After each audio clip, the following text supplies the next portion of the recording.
Netflix, you don't need cable. Hop on YouTube, welcome to the hood table, where we chop up local and global events vocally. You don't really wanna miss out on these conversations. Just joke a little, laugh a little, get that wine in your system, fill your glass a little. Expose current events, talk trash a little. You never know, these opinions might clash a little. They addicted to the content, got them binge watching. You don't like it, then you want invited. Bet your friends watching in the house or in your job parking lot before you clocking. They don't wanna miss a second of this HT content. Everybody think they got something to say, so it's an open invitation, bring it to the table. But if you come whack, just know we ain't buying in. We gon' probably turn your back and tell you sorry, try again. Yeah, welcome to the hood table. You don't need Netflix, you don't need cable. Yeah, welcome to the hood table. You don't need Netflix, you don't need cable.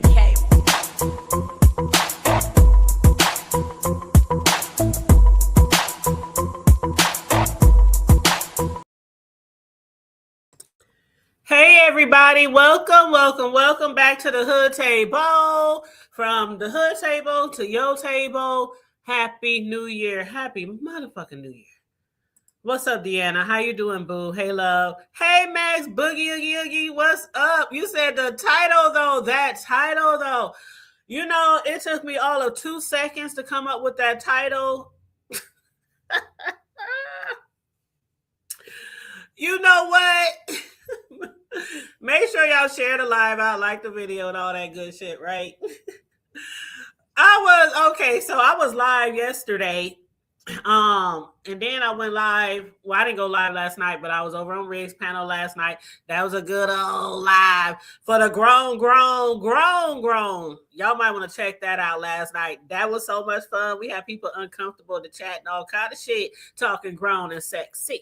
Okay. But yeah, it was a nice panel over there, guys, girls, you know, all the things, right?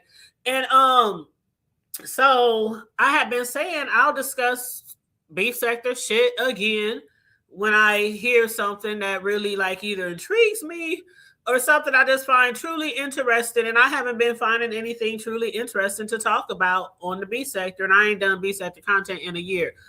So why not start now? I happen to be dropping my baby off back at his crib, my grandson. I was dropping him off back at his crib this morning. And I happened to see Deanna was live. So I got my baby in the back seat in his booster seat. And we listened to Deanna. I had to turn that shit down so fast when Deanna started talking shit. I was like, what in the fuck? What in the fuck is going on over there with the Rob Racks? Now, a lot of people were saying that they still thought he was with Empress Janet, and I did too, because I don't really follow him like that. And I was like, what? I said, oh, I can't wait to drop this baby off. I must have inboxed my son like half a mile away. We outside. So he can come down on partner stairs and be outside ready to get my baby. And so after I dropped the baby off, you know, I got back in the truck, turned Deanna back on, hit the rewind, and then I heard Asperger's and Tracy and herpes and pregnancies and abortion clinics and kids called retarded, and I'm like, what the fuck is going on? What? I don't get it. This man has been on the tube for I don't know how many years. And this broad, let me not be disrespectful because I don't know her. This girl is on her channel talking about people's like, well, why are you messing with him in the first place? Don't you know his history? Don't you know his background? Now, I had no idea he was even dating somebody on YouTube. I don't know if she has a channel, but it looked like she was live on her channel. Diva reposted it, or, you know, posted the video of what she had to say about, I guess she's airing him out or, you know, something like that. And she was saying how she never really watched him, but she never had time for YouTube and she was just working all the time. And I'm like, bitch. She said the only thing that she ever watched was him and Tracy. That alone is enough. That alone is enough. If you follow Rob Rex and Tracy saga, that alone right there was enough to tell you what kind of motherfucker you about to be dealing with. I just can't believe this bullshit. So a lot of people is thinking, is this a play? And I have to say, it might be. It just might be, because the shit that she was saying on her video didn't make a lick of sense. It didn't make a lick of sense. You said you think she started one because of him. I don't know, though. Child, Max says she's slow. That hoe is slow. I don't know her. I don't know her. So I'm not trying to, I'm just trying to do commentary and just give my thoughts and my opinion. And y'all can give y'all thoughts and y'all opinion too, if y'all want to, because I'm about to drop this old nasty piece of stanky link in the chat. But you have the shit that he went through with Tracy. Now I'm not in that whole Tracy Rob Rex thing. It was two people tangling. Okay, it takes two to tango. So I didn't blame nothing on Rob. I didn't blame nothing on Tracy. They got with each other and they did what they did, and whatever happened. Like, the motherfucker went to jail twice within 2 to 3 business days on live. It was like a horrible ass reality TV show. Everything was live. He was drinking and always drunk on live. Now you complain about he's always drinking and sweating in your basement on YouTube. He was drinking and sweating on YouTube when he was with Tracy. Like, all the things that you're complaining about now was all the things that he was doing before. But you didn't know who Rob Rex, man. That's a Tracy, what you call, I mean, not Tracy, Deanna, what you call it when you know somebody full of shit? I forgot, there's a terminology that you be using. But yeah, she said she really didn't watch him, except for when he was with Tracy. And that alone, like, I mean, but without him even dating anybody on here and the relationship being live in public for all the world to see,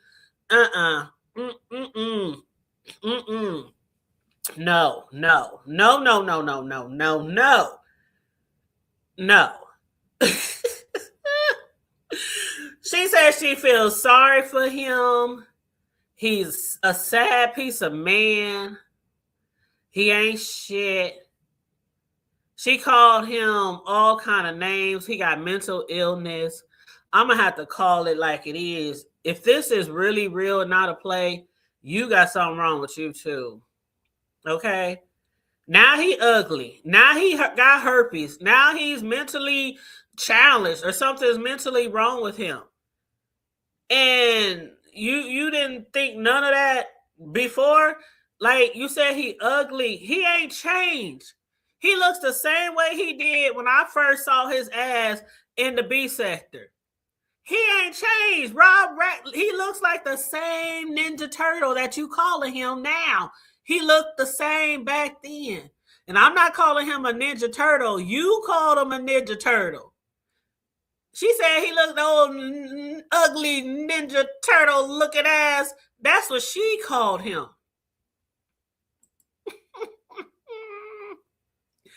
Right. Joy, T. Danielle, what's up? Like all the things that you're complaining about, he was already that before. Oh, but you know what?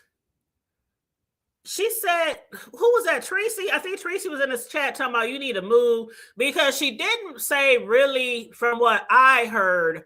And then this was just a clip that Diva had posted. So I don't know if there's an extended version or not. I don't know the girl's channel, so I didn't go looking or nothing. So it may be an extended version. Maybe you guys know a little bit more detail about if there was some type of abuse. Because she was talking about how the maintenance people had told her to be careful or go slow or don't rush into something. She said because they saw a domestic situation going on.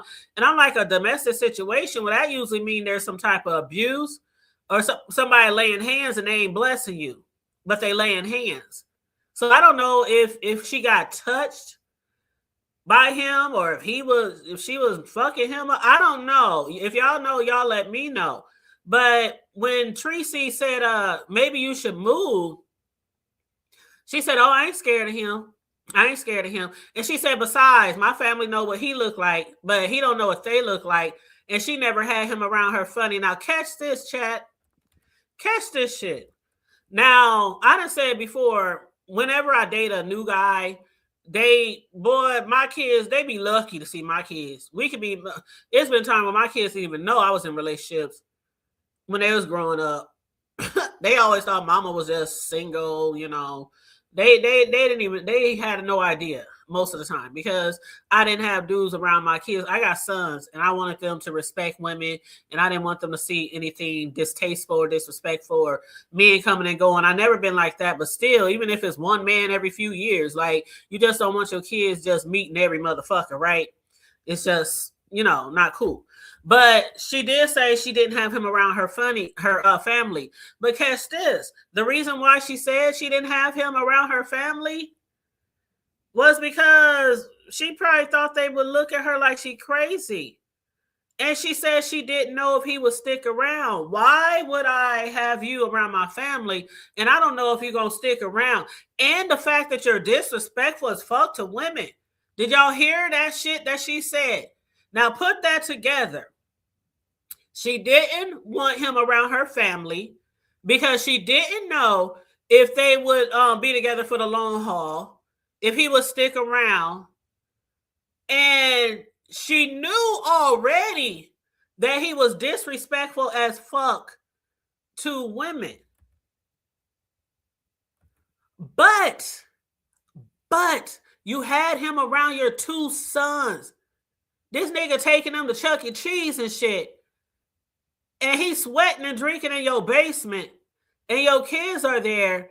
And he's on YouTube all hours of the day. Your words, not mine. Distracting your sons. Talking about her sons was always mad because they say he on YouTube all the time. He making too much noise. Now, he was good enough to bring around your sons.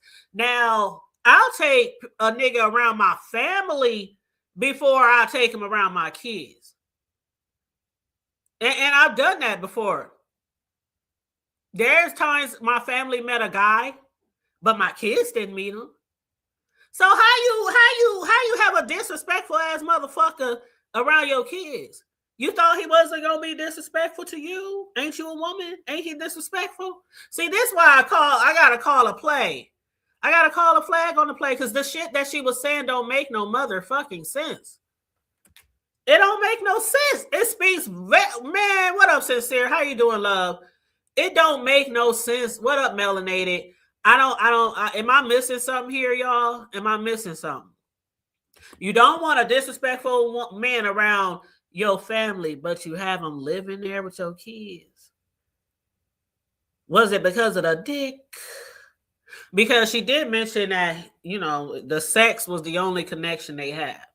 So the sex is the only connection y'all had. He's disrespectful to women. You think he looks like an ugly Ninja Turtle. He's always sweating and drinking in your basement and making a lot of noise and on YouTube all the time. You didn't want to take him around your family. The only connection y'all had was sex. And I guess herpes too now.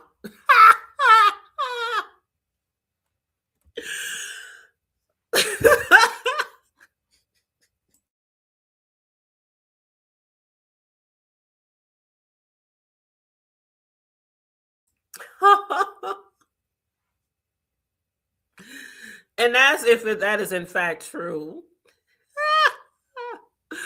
I guess it's some girl named, is her name Darla?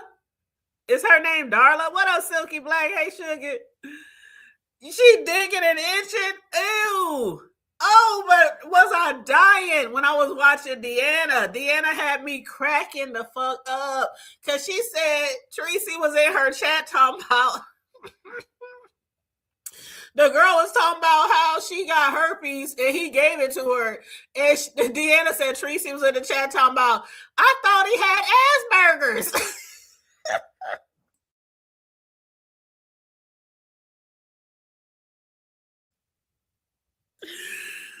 Man, I almost wrecked my damn truck because I'm like, ain't Asperger's, don't that got something to do with autism? Ain't that one of ain't that part of the autistic family? Oh, I was in tears. I'm in tears now just repeating the shit. Because the nigga got herpes, allegedly. And she got herpes, allegedly. And Tracy said, I thought he had Asperger's. And I could hear Tracy saying it. She was typing in the chat. But you know how Tracy sounds. I can hear Tracy's voice in my head saying, but I thought he had Asperger's.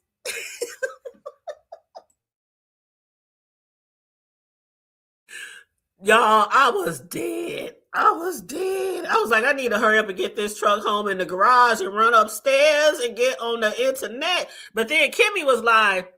And Kimmy had a good live over there too. So I was watching Kimmy too while I was running around the house, getting my live set up and all that shit. And I was like, let me make sure ain't nobody else that I like going live so I don't go live on top of somebody. And it's not that I'm not one of those people who just believe that you shouldn't go live on top of people, trust and believe that. If it's not an emergency or just must go live right now thing, I won't go live. I'll wait. If it's Deanna, if it's Charlie, if it's, some of the people that I like, I'll wait till they're done and then I'll go live.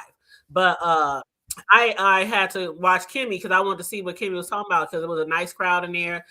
Her title was very catching, and then she was talking about some old shit with her and Bree and how her and Bree used to gossip and talk about Lady Nika. That was pretty good too, even though we heard all that shit. I mean, we lived through that shit, right? But like Kimmy said, when people were saying, why is this coming up again? Like Kimmy said, it's a lot of new people in the sector who don't really know all the things that happened before and why certain people aren't friends anymore. So I don't know what's going on with they said King Roman put something in LSA and they said Bree, she said that told Kimmy she thinks that King Roman is trying to get them to beef or trying to stir up an old beef. I don't know.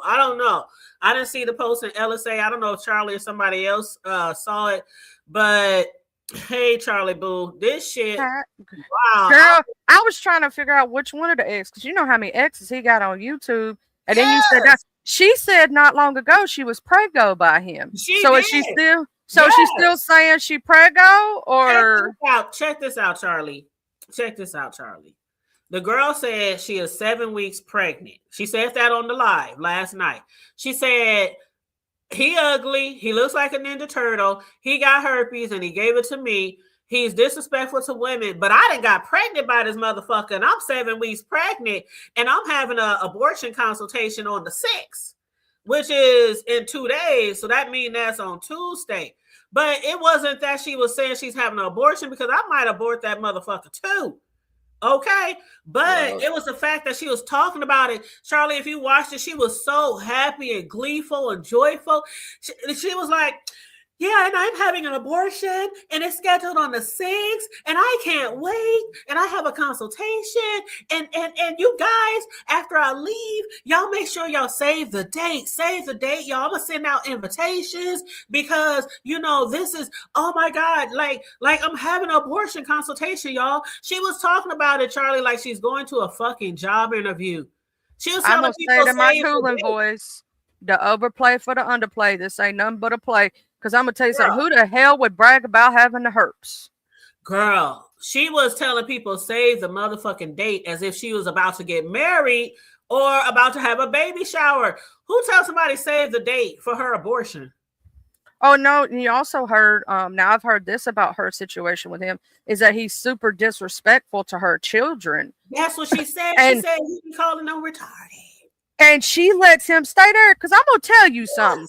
You can ask any mama in this chat. I'm pretty sure Miss Max, myself, you, even our male, our fathers out there like Big Rig. What up, Big Rig just came in.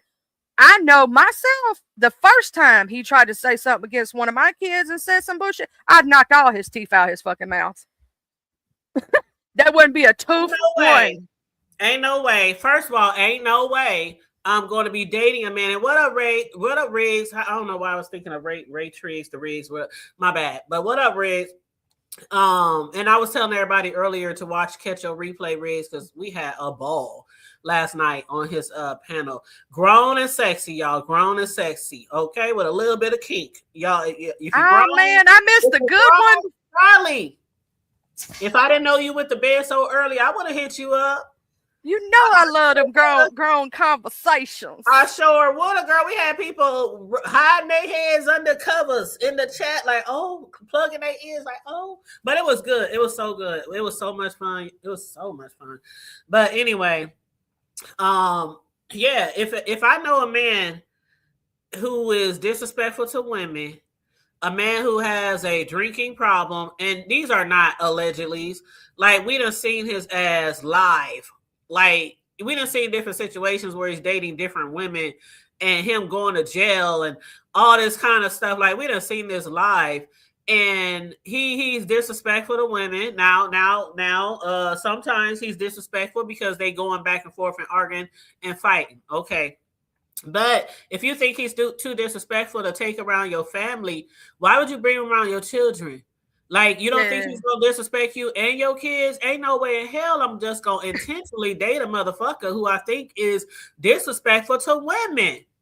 Oh, I agree with Or who got an alcohol. I got kids in my motherfucking house, and all you doing is, her words, not mine, is sweating and drinking on that dark liquor in her basement all day on YouTube. I'm with Miss Max. She said, I don't have men around my kids, but they dads. I agree, Miss Max. I'm going to tell you something. Same here. To even allow him in her house, knowing her kids are there, is a bad decision. And it's like, I'm going to tell you something. She needs a reality check because she just going to let she just knows this dude from here, right? You just going to let some random dude come up in your house and you know how he is. You've seen what he does online, who's been arrested online right in front of your face. Around your children like that, you ain't no, in my opinion, and I don't know the lady like that, but I'm gonna say you ain't no damn mama, because any mama worth they 2 cents would not just let some random ass motherfucker off of YouTube around their damn children like that, staying up in the house. You don't know them like that. It could be, that could be a, you know what I mean? Like with that jacket, you get what I'm saying? They could be at the P word, and then you letting that around your babies. And then to continue to allow it, after he said your baby was this, your baby was that, and talk down to your child and have him cussing and screaming and choking her around. Oh, hell to the no. You know what? So he choked her out? Is that what you said? Yeah, he put his hand around her throat. I'm so glad you're here, Charlie. I'm so glad you're here, because I was asking the people in the chat, why was her maintenance people telling her that if they see him back on the property again, they call the police because they saw her in a domestic violence situation? And I had said, I don't know this lady. So I was asking people in the chat, did he actually put his hands on her? He did it on live. Wow. Whoa. Yeah, he kept, like, because she was talking to, y'all know New Era King, right? Everybody know New Era King and how he flirt with the ladies. We all been knowing this forever, ever. He always trying to show his little meat chest with his little hairy chest. You know, he always trying to do that. Right? He put his hands around her neck. He was like, you know how he grabbed a hold of Tracy and made her kiss him, and was just being very like. I really hated that. And he was doing the same thing. He was doing the same thing with this new girl, being aggressive. They said, now I saw the replay. You could actually hear it, like he kicked her or threw her down or some shit.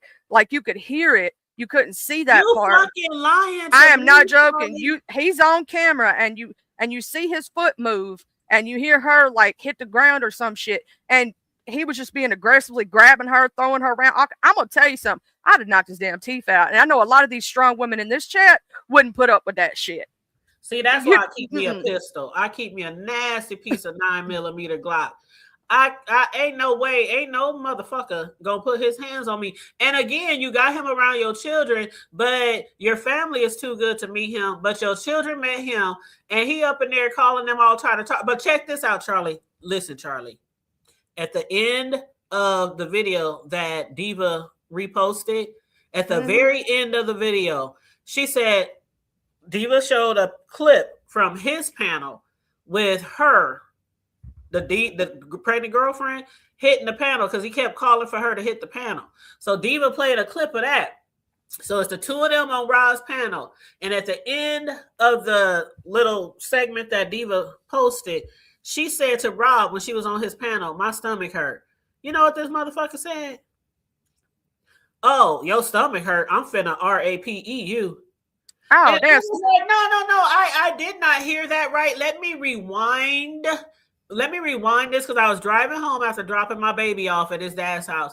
And I said, let me rewind this. And he said, I'm going to RAPU. He not only said it once, he said it again. Then when he said it again, she said, but why are you going to do that? And he said, because I can. and Melanated Agenda in the chat said he thunder kicked the ish out of her. And I'm gonna tell you something. When he tried to explain this away, because they reviewed it up on Lemons, when he tried to explain this away, he kept saying that y'all don't know us like when we offline. This is just like showing front of scenes and this is us trolling pretty much. He kept trying to put it down to that. I'm like, nah, bro, we done seen this pattern with you in an abusive pattern between Janet, Tracy, and now this girl. It is a pattern. Like you've seen him do it to all these women. She claimed she didn't really know he was like that. She said, I only really watched him in the Tracy saga. And I said, that alone should have told you to disclaimer. Stay far away. And then you can't tell me she didn't see the video with him and Janet throwing down in the car where Janet had him in a fucking headlock, where he was putting his hands on, where he was threw the keys outside. You can't tell me I saw that shit. I don't even watch them. So how the hell you not see it when you literally a fan of them? Melanated said he thunder kicked the Melanated. No. I'm pretty sure funny, but the way you said it is funny. Don't even watch them and know about the shit. I'm pretty sure everybody know about it because it was replayed all over the damn place. Oh, I seen it, and I didn't. Like I said, after the Tracy saga, I really stopped watching him, and then he went to jail, so there was nothing to watch. You know, he would jump on his homeboy panel. I ain't even gonna say his name, but he would jump on his homeboy panel from jail, and beg for cash apps and money on his books and snacks and shit. But after that, then Tracy moved on to another nigga, so I kind of like stopped watching him and started watching the Tracy and the Noble saga. So I kind of forgot all about him, and even when he came back after jail, I didn't find no interest to watch him. But until today. Oh, girl, let me tell you something.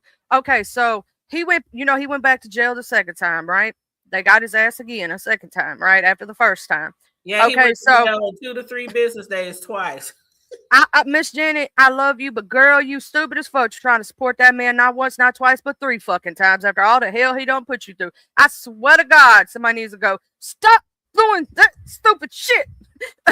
You know what I'm saying? Like, because he don't give a fuck about none of these women. He does not care. He is using you for what he can get out of you. He don't care if you fell off a bridge tomorrow.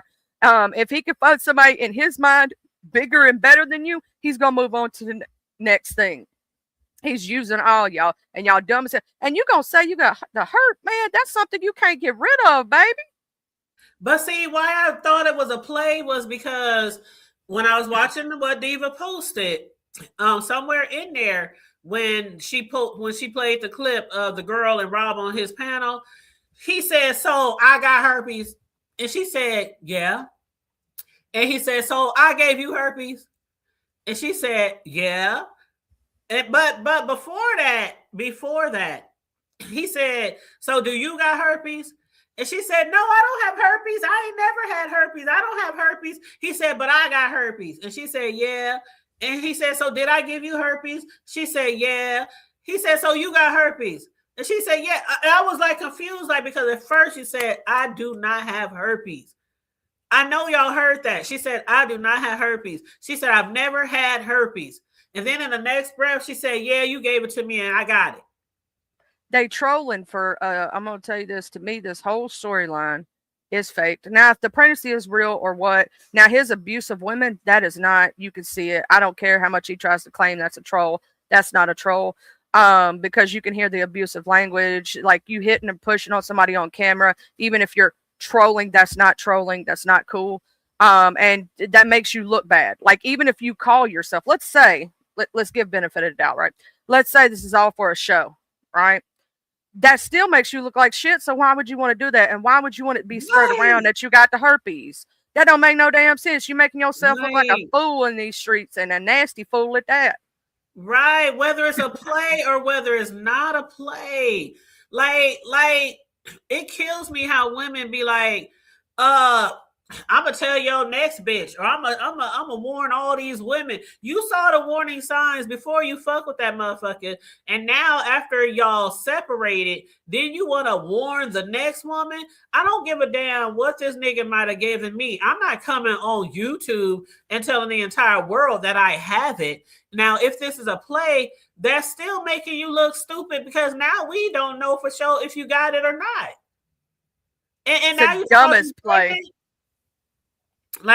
You now you talking about you pregnant and she talking about she gonna get an abortion and he talking about she drinking too and she gonna make my baby retarded. And I'm like, this is the dumbest play of all times. I swear to God. Hey, Pastor Wilson, how you doing, Pastor Wilson? He over there trying to get his money back from Heidi. Is that what's going on? Oh my God, Jay Wilson. Well, child, I did enter a competition and I got told I had a struggle banner, child, because I thought I was doing a New Year's banner and not something special.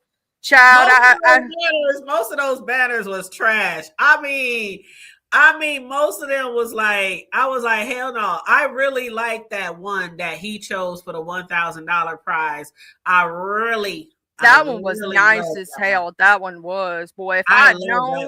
If I had known I could use some stuff like that and have a moving child. Yes, the way Jay Wilson was moving forward in the video, I love that. She has a very creative mind, and the fact that it looks just like him and the movement was on point and it was gorgeous. Oh, I'm not upset, baby. I'm not. I admit I had a struggle battle, baby, and I'll tell on myself. But you know what? I know Heidi said something like, she said it was a cool banner, but it could have used some sound. The thing about it, you can always play some sound over it and record. And the thing about it is the fact that it moves and things like that. He could have it saying different one of his sayings, or he could have some actual music. So you can always add music to it later. She is very perfect. Like, it's a professional looking. It looks nice. The movement is nice. I don't know what program she used, but child, I would love to know. I was just using simple old Canva. You know what I'm saying? Nothing. Oh, but yours was crazy, too, Charlie. The one that you made for Riggs and I with the music and the singing, and I love it. I really do. I love. When me and Riggs go live, I look forward to just listen to our song. I really do. I'm gonna say this. I want to know what program she used, because that was some bomb ass AI. That was beautiful. I'm gonna say that. She does, man. Tell her start teaching some classes. People who are really good with some graphics and shit, they sometimes charge people to take a class. Some people would probably pay her to figure out, how she did that shit. But then again, if she do that and he have another banner competition, she might really have some competition. So hell, I'm a brand new person just playing with graphics. You feel me? And I'm gonna tell you, that was absolutely gorgeous. I don't know how long she's been working in the field or if she's been doing it for a while, but she is bomb as fuck. That's all I'm gonna say. Hey, I was like, damn, I did make a comment. I was like, dang, I wish I could have known I could have used AI, man. Hey, Canna, I think a lot of people didn't think they could use AI because he said he wanted his image used, but the person looked just like him. Like, I swear to God, that was amazing. Right. Like, you seen ODS new thumbnail, his new avatar, or whatever it is? The picture that he has been using, he did it with the AI, but he used his own picture and he told it to make an AI of him, and it looks just like him. I didn't know you could do that with AI. That I could put my actual picture on there and say, turn this into. I didn't know. I'm gonna say this, in my opinion, I don't think anybody should be upset that they lost to that, because she first off had a mind to do something different. Like, I didn't realize what all we could do, because I was just, let me make a New Year one. You know what I'm saying? And my brain was set New Year. But she did such an amazing job, and like, she thought outside the box. I'm not mad about it. I don't understand why other folks are mad. Like, here's the thing. She outdid all of us. Like, admit your defeat. Take the L. You know what I'm saying? Stand in your ish. I had a struggle battle. I admit it. I struggled on that one. Yeah, it was really good. I really, really did like it. And Kenna said a few CCs are upset because, well, people won't give them those kind of donations. You know what? Like what Treasure Spillable BT, he be saying, get money, bitch, get money. Get money. We all know what we've been knowing what Jay Wilson is about. He come on here, he get his coins, he do his commentary, and it is what it is. Like if you think that he's trying to run something or a scam or whatever, what like that, a lot of people do it. We don't know how much money he told us. I'm gonna get like $2,000. I'm gonna give 1,000 to the winner, and I'm gonna keep the rest. But the only difference is the other people who do the challenges, they say, the winner gets this, the winner get that, the winner get this, but they don't tell you how much they get all together. So who knows how many hundreds or thousands they be getting besides what they give to the winners? We don't know. You know what I'm saying? Oh, we don't. They can get $2,000-$3,000. They can get $2,000-$3,000, and then giving winner number 300 and giving this person 100 and giving that person 100. They keeping $2,000-$3,000. We don't know. Would you rather somebody tell you the truth from the jump or lie to your face? And we don't know if they're lying or not, but I'm saying he was so upfront about it that it's not a lie. Like he was telling you what he was gonna do, and people was giving. Child, I struggled. Pastor, you could laugh. I swear to God, that was the most struggle banner. If I had, child, even I'll say it. I admit to it. I had a struggle. Yep.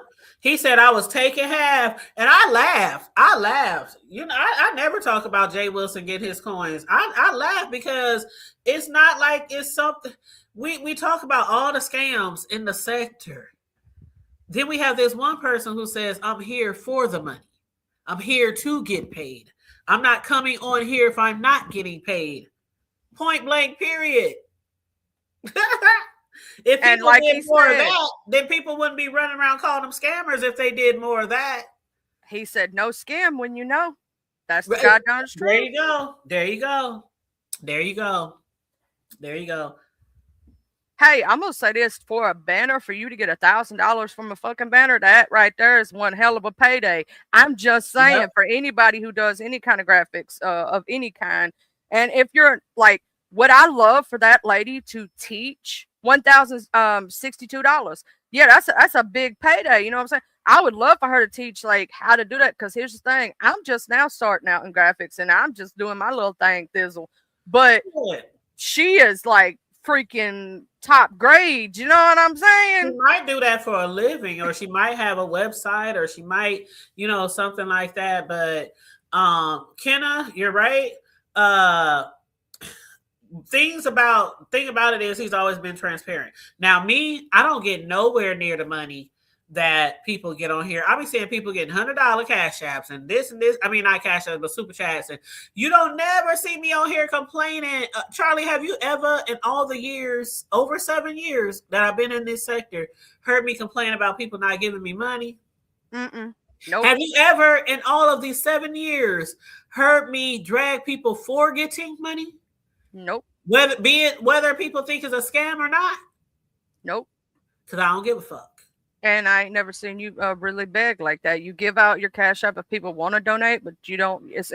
It's appreciated, not expected. And if it happens, you're just excited about it. You're like, you don't have to, but if you can, I've never, right, Kenna? I never complained about receiving not as much money as other people on here, and I never talked about the way they got their money.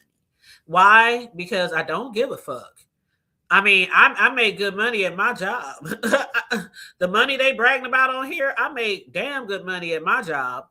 And then I have my cake business, my t-shirt business, and all the other things. If I ain't getting it all on here, God is blessing me in other areas. I come on here to give commentary. I come on here to have fun. And if people feel it in their heart, if the spirit moves them to donate to my platform, I'll accept it. But I'm not on here begging. You will never catch me on here begging for money. Never. You will never say, why ain't y'all hit my cash app? Why ain't y'all hit my super chat? Why ain't y'all? You will never hear that coming from the hood table. I know Mr. J. Wilson said that she does, and she said I inspired her to go from journalism to marketing. she learned graphics. That's cool as shit. I'm gonna say this, that lady right there, she does need to start like teaching classes on how to do that stuff, because I'm just now learning. Even like, I think I've been doing it now for a few months. You know what I'm saying? Since I've been having my channel for about a year, but I started making stuff for other people probably about it was like last October. I remember about the time I started, because it was right at the Halloween competition for Lemon last year. That was when I first started playing around with graphics. I was like, shoot, I want to learn. And I really don't have a lot of time to. I mean, it's good to know graphics because of the fact that people, especially if you learn how to build websites and graphics, you can make a killing. When I first created the hoodtable.com like years ago, the person charged me, and this was pre-Rona too. So the person charged me, I think, $500, which was a very nice price. And they did a damn good job. And I still have that website. I pay for it every year. So I still have that Google website or whatever you call it, but domain. But yeah, I mean, people can make some damn good money doing graphics or building websites and things like that, because it's just something. Some people don't have a lot of time to learn that. They got just other things going on. And me personally, I spend a lot of time trying to create stuff for my business. I'm not a graphics designer, so I'm not going to put a lot of effort into doing that when I'm trying to design cakes and I'm trying to design t-shirts and I'm trying to design stuff for people's parties and events. You know what I mean? So I might one day need somebody to do graphics for me. So yeah, definitely, if that lady is free to train or teach people, she probably make a lot of money doing that, if that's something that she want to do. Yeah, I was just throwing that out there. Shoot, she did such an amazing job, and it was so clean and like professional. You know, that's another thing. Like, you try, like, sometimes too much on a graphic is too much, right? And sometimes it's not enough. But hers was just at that right, like, pinnacle of in between that, which is perfect. She did an amazing job. Yeah, she deserved that money. But did you see Kimmy's live this morning? Do you watch Kimmy? I don't know if you watch Kimmy. I wasn't able to. Today's D&D, so I was actually, doing my geeking god day. Kimmy had me, Kimmy can be so theatrical, right? With the remote control and the nails and all that shit. She was swinging her, you know how the Matrix, how they be swinging, the Matrix, it looked like they just swaying back and forth. She was swinging her arms all around like, oh my God, Heidi, your video was just like, she said it was just so much. It was just too much going on. It was, and people was talking about this and that and the rapper and the this and that. Like, what the fuck is going? I really didn't understand what was going on when I watched it. I was like, it didn't seem like Jay Wilson to me, but she got paid anyway for it. So I would have been happy to get that $250. I would have been happy to get anything because there's more money than you had before. But yeah, Kimmy, Charlie, you need to go back and watch Kimmy's replay, because Kimmy had me dying, especially when she was talking about the Snoop video. Did you see the Snoop video? Child, yes, I did, because they still got it up. We saw this years ago when the shit first happened, but for some reason, a lot of people missed it. Because if you was paying for that website, or if you was following King Payne, or if you was any of that, and I used to follow King Payne around that time frame, because he was doing a lot of commentary on some things that was going on in the sector and other shit. So I was watching that shit. So when Deanna came live to discuss it last week, I was like, that shit been out a minute, but it came back, on the scene. And just even rewatching the shit, I was like, Kimmy was like, how you get your ass whooped twice by the same chick? Like how you sneak behind somebody, and you know what, the way that girl did. And I like me some Snoop, so I'm just doing commentary. I like me some Snoop, but I told y'all the story before. when I got into a fight at church with somebody who is a very, very good friend to me now. You know how sometimes you get in a fight when you're younger with people and then you get older and more mature and y'all become friends. I don't know if that ever happened to somebody before, but we close as fuck right now.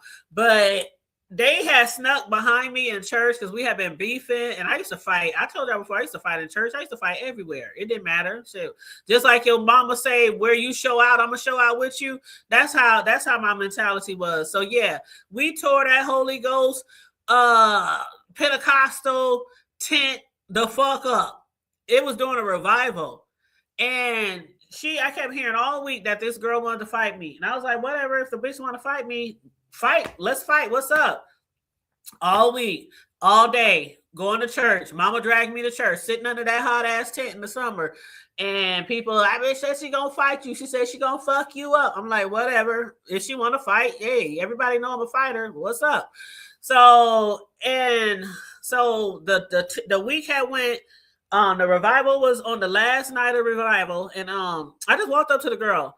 And I said, and if she's watching this right now, she probably cracking the fuck up. But I walked up to the girl and I said, I heard you want to fight me. What's up? She was like, yeah, I did say I was going to fight you. And I was like, well, it's a whole lot of parking lot over here. What's up? Let's go. She was like, what's up? Let's go. So I turned around and my homegirls, you know, my friends in church, they was like sitting in some chairs because it was under a tent, so it was nothing but chairs. And they was sitting in some chairs, and it popped off so fast, didn't nobody expect it. But I turned around, and next thing I heard was, Tanya, watch out! Before I could even turn around, girl, she must have jumped on my back and started punching me in the back of my head. Now, she did more than Snoop. Because Snoop, when you saw the video, Snoop ran behind that girl, and it was like a pop. That girl grabbed me by my head and started punching me in the back of my head, but I must have turned around and snatched her ass and body slammed her on the ground, and we started fighting. We tore that tent. We tore that motherfucker up. I was banned from church that night.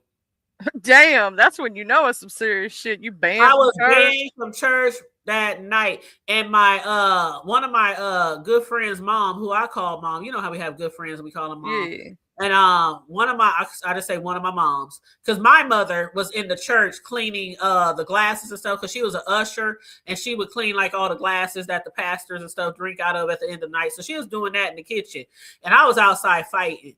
And so somebody ran in there and talking about, Sister Mary, your daughter out there fighting. My mother, just like she always do any other time when somebody run in the house or poo out there fighting, she stayed washing them damn dishes. Because she already knows she can't do nothing about it. My mother can't break up my fight. Can't nobody break up my fight. We'll all be fighting. And that's no disrespect to my mother or any other adult. But when I'm in that zone, they used to call me Taz when I was growing up. When I'm in that zone, don't get in my fight, because I'm going to fuck you up too. And it ain't going to be on purpose. I'm just swinging and banging. Okay, swinging and banging, trying to kill a bitch, kill a hoe, right? So I'm out there just fighting. We fighting. And one of my moms tried to wrench around and snatch us apart. And then when they finally get us apart, because it took some male pastors, some men, to finally break us up. And we kicking and screaming. They holding us, we kicking and screaming. And so then one of my moms, she started you know how somebody smack you in the mouth, like pap, pap, pap, pap, pap? Yeah. He was smacking me in my damn mouth because I was cursing. I curse like a sailor. I still do. I was like, bitch, I'm going to whoop your bitch. I'm going to kill you. I'm just going all kind of bitches and hoes and all this kind of shit. And my God, blah, blah, blah, blah, blah, blah. All you hear is like a damn Indian. And I'm just cussing and cussing and cussing. I'm going off. And then they finally get us to break up. They finally let me go. They thinking I'm walking to the parking lot because my friend's trying to get me to the van, because I used to ride the church van because we didn't have no vehicle. My dad had one, but my mom didn't have one, so we used to ride the church van. So they trying to get me in the church van. I must have got loose and ran and jumped over them chairs. Pow! Pow! We started getting girl. Hell no. I don't know what, like, Snoop had the advantage. Like, you came behind her and at least it should have been a fair fight. Or you should have like got some. That fight was. I was like, what the fuck is going on? Is this part of the script for this reality TV show? Because you gonna sneak a bitch? You better, boy. You better. There's no reason why that bitch wasn't on the ground and you was stomping a mud hole in her ass. There's no reason. But anyway, Snoop lives to fight another day.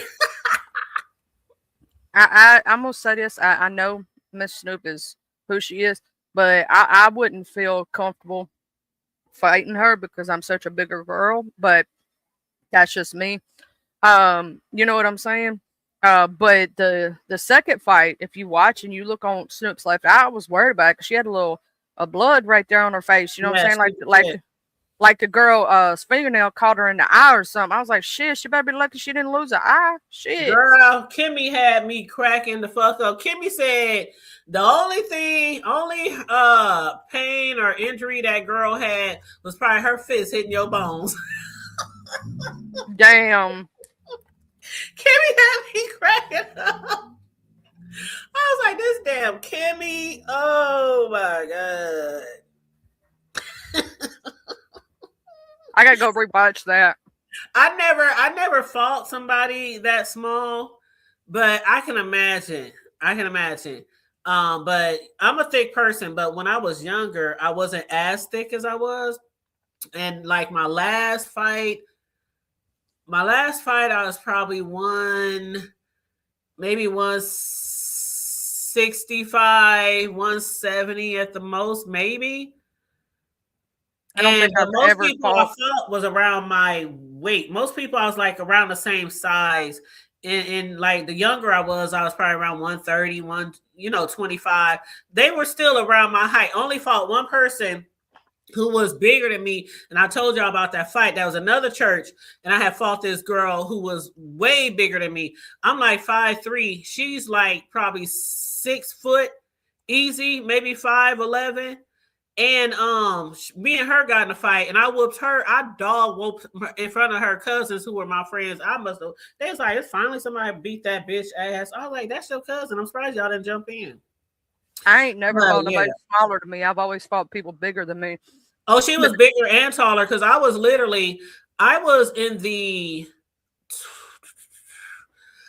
probably 13. So I was probably in the 7th grade, and she was like 4 years older than me.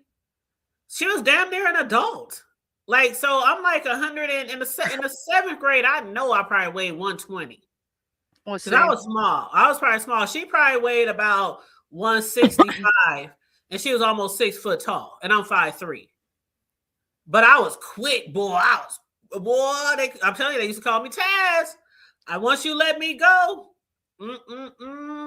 When I was little, I fought a group of girls. Now, 2 of the girls that were in the group were smaller than me, but not by much. We were about the same size. They were taller than me.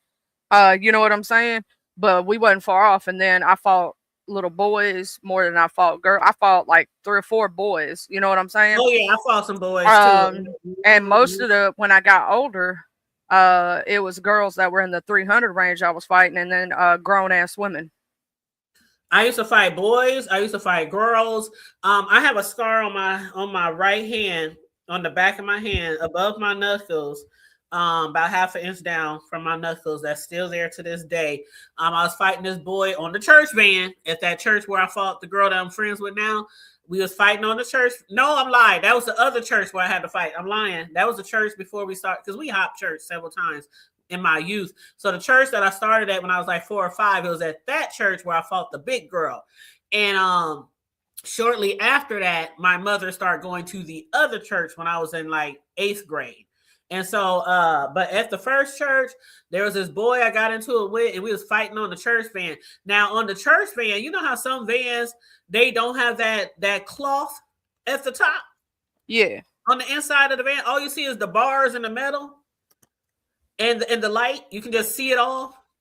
Mm-hmm. So we was fighting, and he had started hitting me, and I'm sitting in front of him in the seat. He started hitting me, so I turned around and I swung my fist. I came high and went low, Charlie. When I say I came high and went low, and my hand scraped the top of the girl, it was blood everywhere, and I never forget. This one man, it was this white guy with blonde hair, Brother Larry. He was on the church van and he started like wrapping my hands up, and they thought I lost my whole hand. It was, you couldn't even see, it was just blood everywhere. That's like, what did you do? What did you do? Blood was dripping from the ceiling. I mean, I fucked my hand up. But over all these years, you can't tell. The scar's still there, but you can't tell unless you're really looking. But I beat that boy. When I say I beat that motherfucker's ass, didn't nobody want to fuck with me. After a while, I didn't fight nobody because everybody was like, "That bitch is crazy." Mm-hmm.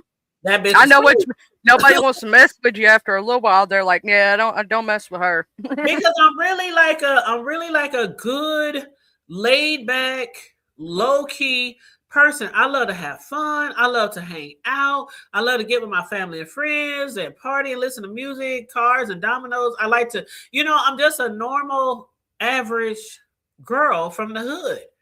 I don't like to fight, but when people push me or they tempt me or they touch me, I go 0 to 2,000 in 2.5 seconds. Not 0 to 100, but 0 to 2,000. I've seen that a lot. Why you fuck with her? Why you fuck with that bitch? You know that bitch crazy. Most people that are chill like that are laid back, that is the way they are. And when you start seeing like the cool, calm, collected person, not just lose their stuff, but like they get real quiet all of a sudden, you might want to run because that person's crazy as bad. I'll get out. They're thinking of every which way that they can do you in at that moment. That's where their brain is going. And they're not thinking about nothing else. But see, it's like a lot of people in my family are that way. You meet them and you just think they so cool and down to earth and kind and sweet, but you piss them off and it's a wrap. Like one of the fights I got into on the block when I used to be living in my mother's house, I probably was in the ninth grade. And this girl named Kiki, it was around the neighborhood that she wanted to fight me because she thought I was a blood, even though I was on the Crip side. She was on the Crip side as well. But I didn't know because I didn't know that bitch. I didn't know that hoe. But she stayed like 8 houses down from me. And I went to a school where mainly a lot of bloods went there. And the colors of the school was red, white, and black. And so my auntie used to go to that school years ago, and she had a letter jacket. So she gave it to me. And so I didn't wear it all the time, but sometimes I wore it and I would wear it to school. And so I wore the jacket to school one time and I have to walk past this girl's house to get to my bus stop. Again, I didn't know her. I would see her on the porch with her friends and stuff, always sucking her thumb. She was cross-eyed and she was a thumb sucker. And she always held her neck, her head to the side. So just picture a little girl, teenager, by the way, 9th or 10th grade, sucking her thumb like a lollipop, like a fucking bottle, and leaning her head to the side like she got some type of mental issue. And also she's cross-eyed. You want problems? You want to fight? So anyway, I'm like, okay, I kept hearing through the block that this girl wanted to fight me. I don't know her from Adam, even though I see her all the time. So I was like, whatever. If people want to fight me, just come fight. I'm like, I don't know if they heard about me or if they I don't know if they just challenge like James, like y'all, you know how boxers are. They just want to fight you because they just want the challenge. I don't know if that was a thing with most people growing up, but we was playing basketball at the basketball court down the street from my house one day, me and a whole bunch of boys, because I was a tomboy and I played basketball almost every day. Or football, one of the two, or kickball. And so we playing basketball at the corner basketball court. And it's me, my brothers, and all the homies from the hood. And we playing basketball. And these girls, including her, walk up to the court. And they just standing there, her sucking her thumb with her head leaning to the side, cock-a-doodle-doo. And she cross-eyed. And the bitch is just staring at me while I'm playing basketball. And then finally one of the homies was like, why that bitch sweat you? Who is that? Who the fuck is that? And somebody's like, that's Kiki. I turned and looked. I said, oh, that's Kiki. She was just staring at me. And then I'm playing basketball, but she's mugging me, mugging me. And so she was like, why you fucking staring at me? And I wasn't even staring at her. I looked over to see who the fuck they was talking about. She's like, bitch, what you looking at? Why, one of those things, right?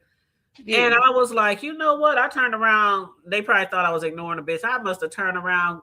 I already had the basketball in my hand, Charlie. I must have turned around and threw that basketball as hard as I could right at her motherfucking face. I'm gonna knock your eyes straight today, bitch.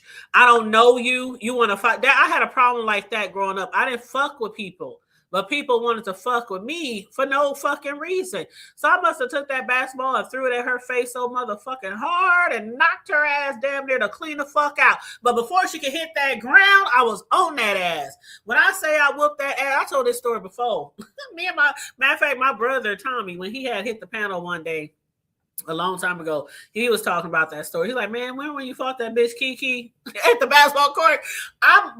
Charlie, when I say by the time I finished whooping that bitch ass, she was wrapped around that motherfucking basketball pole with hardly no clothes on. Like I said, when I say they used to call me Taz growing up, I mean, I whooped your ass. I whooped this girl out her clothes. And all the guys standing around like, oh shit, titties. You know, her shirt came off, her bra came off. I fought that bitch out her motherfucking clothes. You want to know that there's actually two reasons. What her friends do? You know what her friends was doing? They was just standing there watching in shock. Oh, damn. They didn't try to jump in. And my brothers, they was standing right there, and all the homeboys waiting for somebody to jump in. Them bitches did not jump in. When she was on that floor struggling, they was like, come on, Kiki, that's enough. Let's go. I swear, I promise you on my mother in heaven, Charlie, this is a true story. I told it before. The story never changes. They was like, come on, Kiki, let's go. That's enough.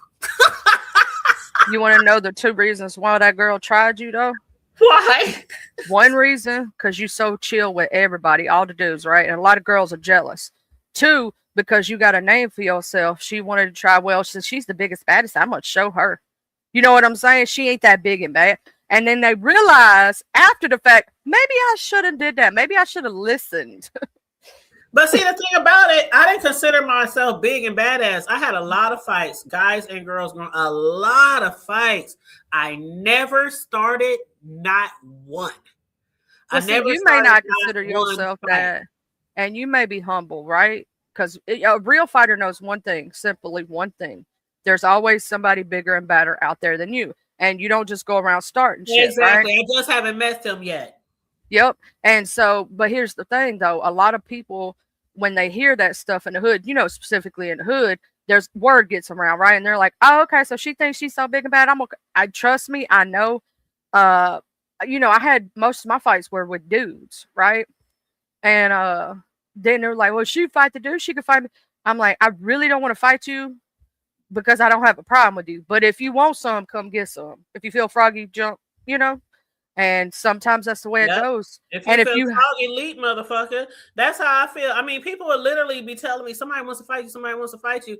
And I'm so cool and chill. I'm like, if they want to fight, they know where the fuck I'm at. I don't run to no fight. I don't like meet you at your because I learned a long time ago. You let people come to you. You let people come to your doorstep. Yep. You let people come to you. So if somebody want to fight me, it's either they came to me or it was like an on-site thing where it was just uncontrollable. Like some shit hit the fan, a bitch got bad, and it hit the fan. And one of those incidents landed with a whole bunch of blood on a wall in the hood from another girl's mouth. I mean, it was just one of those fights I didn't expect it to happen. I'm just sitting chilling with my sister. We talking shit. Next thing I know, this bitch coming there accusing me of fucking her man. I'm like, I ain't fucked that dick since back in 5-6 years ago, because I used to fuck her man when he was my man. And then they met years ago and started dating, but me and him was still cool. We were still friends, but that was it. We was just friends. Nothing was going on. But she, you know how some females think she had it in her mind that you wanted him when you didn't. Right. I didn't want that motherfucker. If I wanted him, I would be with him. That's old news. And it was a fling. It was like a summer fling when I was younger. So it was like by then I was probably like 18 or 19 years old. And me and this guy fucked around. I mean, we was young. Like it was shit before high school. It was a high school fling thing over the summer years ago. And so I'm like, bitch, ain't nobody fucking your man. She called If me I one wanted him, I could have had him. I don't want him. She called me one too many bitches, Charlie. And the thing about it, she was my sister, one of my sister's best friends. She called me one too many bitches, and my sister trying to warn. Please stop. Please stop. Please don't call her bitch. Please. She's all, and my sister, she's like 4'11". I'm 5'3", and the girl was like 5'8" or 5'9". So the girl 5'8" or 9, I'm 5'3", and my sister's 4'11". So she's shorter than both of us, and she's in the middle with her arms just flaring. Please no. Please stop. Go sit down. She's telling her best friend, just go, just leave. Just because she already was about to go down up in that motherfucking apartment. Man, she was like, you don't want none. I know my sister. She crazy. Don't do it. She called me one too many bitches, Charlie, and I must have swung over my sister because my sister's 4'11". I swung right. I could have knocked my sister out. I swung over her head. Pow! It was on. We was just fighting all through that apartment. Her blood all over the motherfucking walls. I beat that bitch from wall to wall, from the window to the wall. I beat that bitch so bad that, and I told this story too before, I beat her ass so bad that when I was done, her boyfriend, the one I was fucking with years ago, wanted to fight me. Why he wanted to fight me? Because she was pregnant. And I didn't know. You mean that bitch came up to fight you knowing she was pregnant and didn't even tell nobody? I had no idea. She wasn't far along. She was like a couple of months. I didn't know. Yeah, but you didn't know. That's the whole point for you. But she knew that and going into it. So she didn't give a fuck about her baby's life or herself. I didn't know she was pregnant. So around that time was my homelessness time where I was just staying here and there, right? So I was staying at somebody's apartment in that same building because my sister stayed in one apartment and then this other girl stayed in a different apartment where I stayed. So I was staying with her on her couch. And next thing I know, a couple hours later, her dude banging at the door. Come outside, bitch. Come outside, bitch. I'm gonna fuck you up. I ain't gonna beat my girlfriend up like that. And she's pregnant. I'm like, pregnant? I had no idea she was pregnant. Now, the baby wasn't harmed. They still had a baby 7 months later. And as far as I know, it wasn't like slow or mentally challenged or anything. So I think they did okay. But I had no idea. So he's banging at the door, and everybody in the house like, don't open the door, don't open the door. I'm like, no, fuck that shit. Let that motherfucker in this bitch. And so what happened was he finally eventually left. Before he left, though, Charlie, around the apartment, there's a fence, like a tall ass fence going all, because it's like directly across the street from the projects. And then there's some more projects on the side of the building. So it was like a tower, a low income housing tower that was like 12 stories tall, right in the middle of the projects, right? Surrounded by projects. So he climbing the fence, trying to get in the window.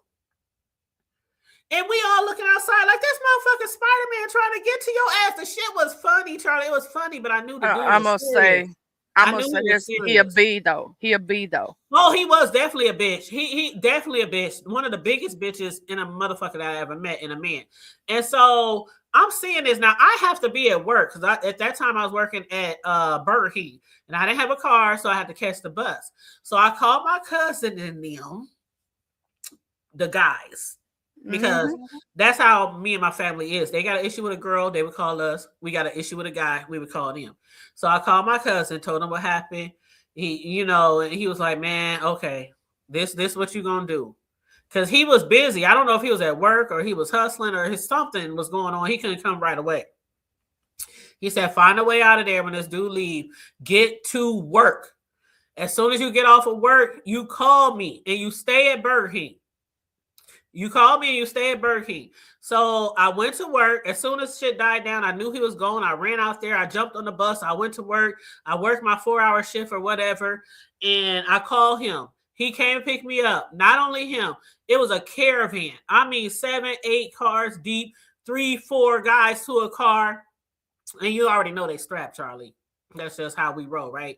So they come pick me up. I'm riding with my cousin in the back seat. As soon as we pull out, because I didn't even realize all these people were with him because they was parked in the parking lot. So I went, jumped in his car. I'm ready to bounce. Next thing you know, we pull out and all these cars start pulling out behind us. And I look behind, we just a whole bunch of cars behind us. I'm like, oh shit. But see, that's one thing we also knew with our family. When you call us, whether somebody called me or I call somebody, oh, we coming. We coming. So I should have expected that. So yeah, we got back to the apartment. Of course, my sister lives there. So the girl was still at her crib and the dude. I don't know what happened, Charlie. I really don't know what happened. My cousin told me to go into the apartment where I was living, and I don't know what happened after that. All I know is the dude came outside. I don't know what happened. I don't know what happened. My cousin told me, don't worry about it. You ain't gonna have no problems no more. I never, and I was like 18 and a half maybe, going on 19. I never saw that guy again. And I'm well over 19 years old. Never saw him again. Now, he's not dead, so don't think that. I'm not saying he was unalived or anything. I just never had a problem with him. I never ran into him. And that dude could have sought me out at any time. I mean, you know what I'm saying? Your cousin probably told him. We in the same circle. So he could have sought me out anytime. That dude wanted to claw my eyes. He wanted to beat my ass, Charlie. When I say he climbing walls, jumping fences to get to my ass, and I never heard from him again after that day. I don't know what happened. I don't know. But I'm telling you, that's one thing. You don't call my folks unless you really want them to come. And when they get there, you better not say some shit like, oh, never mind, false alarm. No. If you get there and you want somebody to have your back because you want to fight a bitch one-on-one, and then they get there and they're like, nah, I don't want to fight no more. No, it's a whole problem. Like, no, you better fight that bitch. But yeah, that's why I said before on my show, I said, when I date people, they have to definitely be the type of person that I feel like I can bring around my family, because my family they can wild out. They can really wild out. But it goes back to the subject of the live that we started at. Why? Yeah. It goes right back. Like you said, why would, you wouldn't bring nobody around your kids that you couldn't bring around your family first. So why did she choose a man that you cannot bring around your family, but you're going to bring them around your children? And he's disrespectful to women. You already knew that. But yeah, Joy Barnes, I didn't have any duty of care to his unborn child. His mama did. His mama did. And that's one thing. You know what, Joy, I'm glad you said that, because I've been pregnant twice. I got 2 sons. There was never a time that I ever approached anybody with that type of energy. While pregnant, yeah. While pregnant, never. There's been times where I got into it with somebody or had a disagreement, and I'm like, damn, as soon as I drop this baby, as soon as I drop this load, it is on like motherfucking King Kong. Like, I'm going to say, that girl, it's all on her, because first off, she didn't say, hey, yo, I'm pregnant. I don't, or anything like that. Nobody even fucking knew. And instead of him trying to check you, he should have been checking her. He should have been like, what was you out there doing trying to fight knowing you're pregnant with my baby? Exactly. I think he was just so shocked because, Charlie, I whooped that bitch ass. Well, her ass shouldn't have been asking for it. Her face was, and she was one of those real pretty girls. She was one of those real pretty girls. She reminded me of this actress. You know the actress that plays in Bel Air? The one that sings, the black girl? I might have to look that up because I can't remember. That's, how my brain. On the Fresh Prince of Bel Air, the spinoff? Oh, the new one or whatnot. Yeah. Okay, yeah. The black girl who plays Hillary. Yeah. If you look at her, she has a scar on her cheek that looks like it's been there for years, but it's still there. Just like Queen Latifah has a scar. Yeah. It's been okay. So the girl has a scar on her cheek. Besides that, she's pretty. I ain't gonna take that away from her. Pretty, dark-skinned black girl, beautiful. I think she could have been an actress. I mean, not an actress, but you know what I'm trying to say, a model or something like that. Not a really tall one, because she was only like maybe 5'8", but still, she was pretty. She was real pretty. I never had issues with this girl in the past until she started dating my ex and accusing me of still being with him. Like, I'm not with that motherfucker. Like, I'm not. I don't know how to convince you that I'm not with him. He told you, I told you, what do you want me to do? And she kept making threats and coming at me and calling me bitches. And I was like, okay.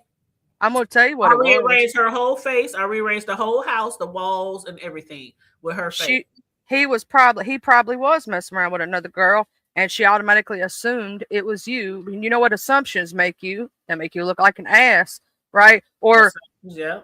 Or somebody else was like, he used to go out with such, a long time ago. Maybe that's who he's messing with now. Her little friend girls basically set her up to get her ass whooped. That's what happened. But see, my sister was her best friend. I mean, when I say best friend, my sister did not want us to fight. My sister was warning her, just leave it alone, please.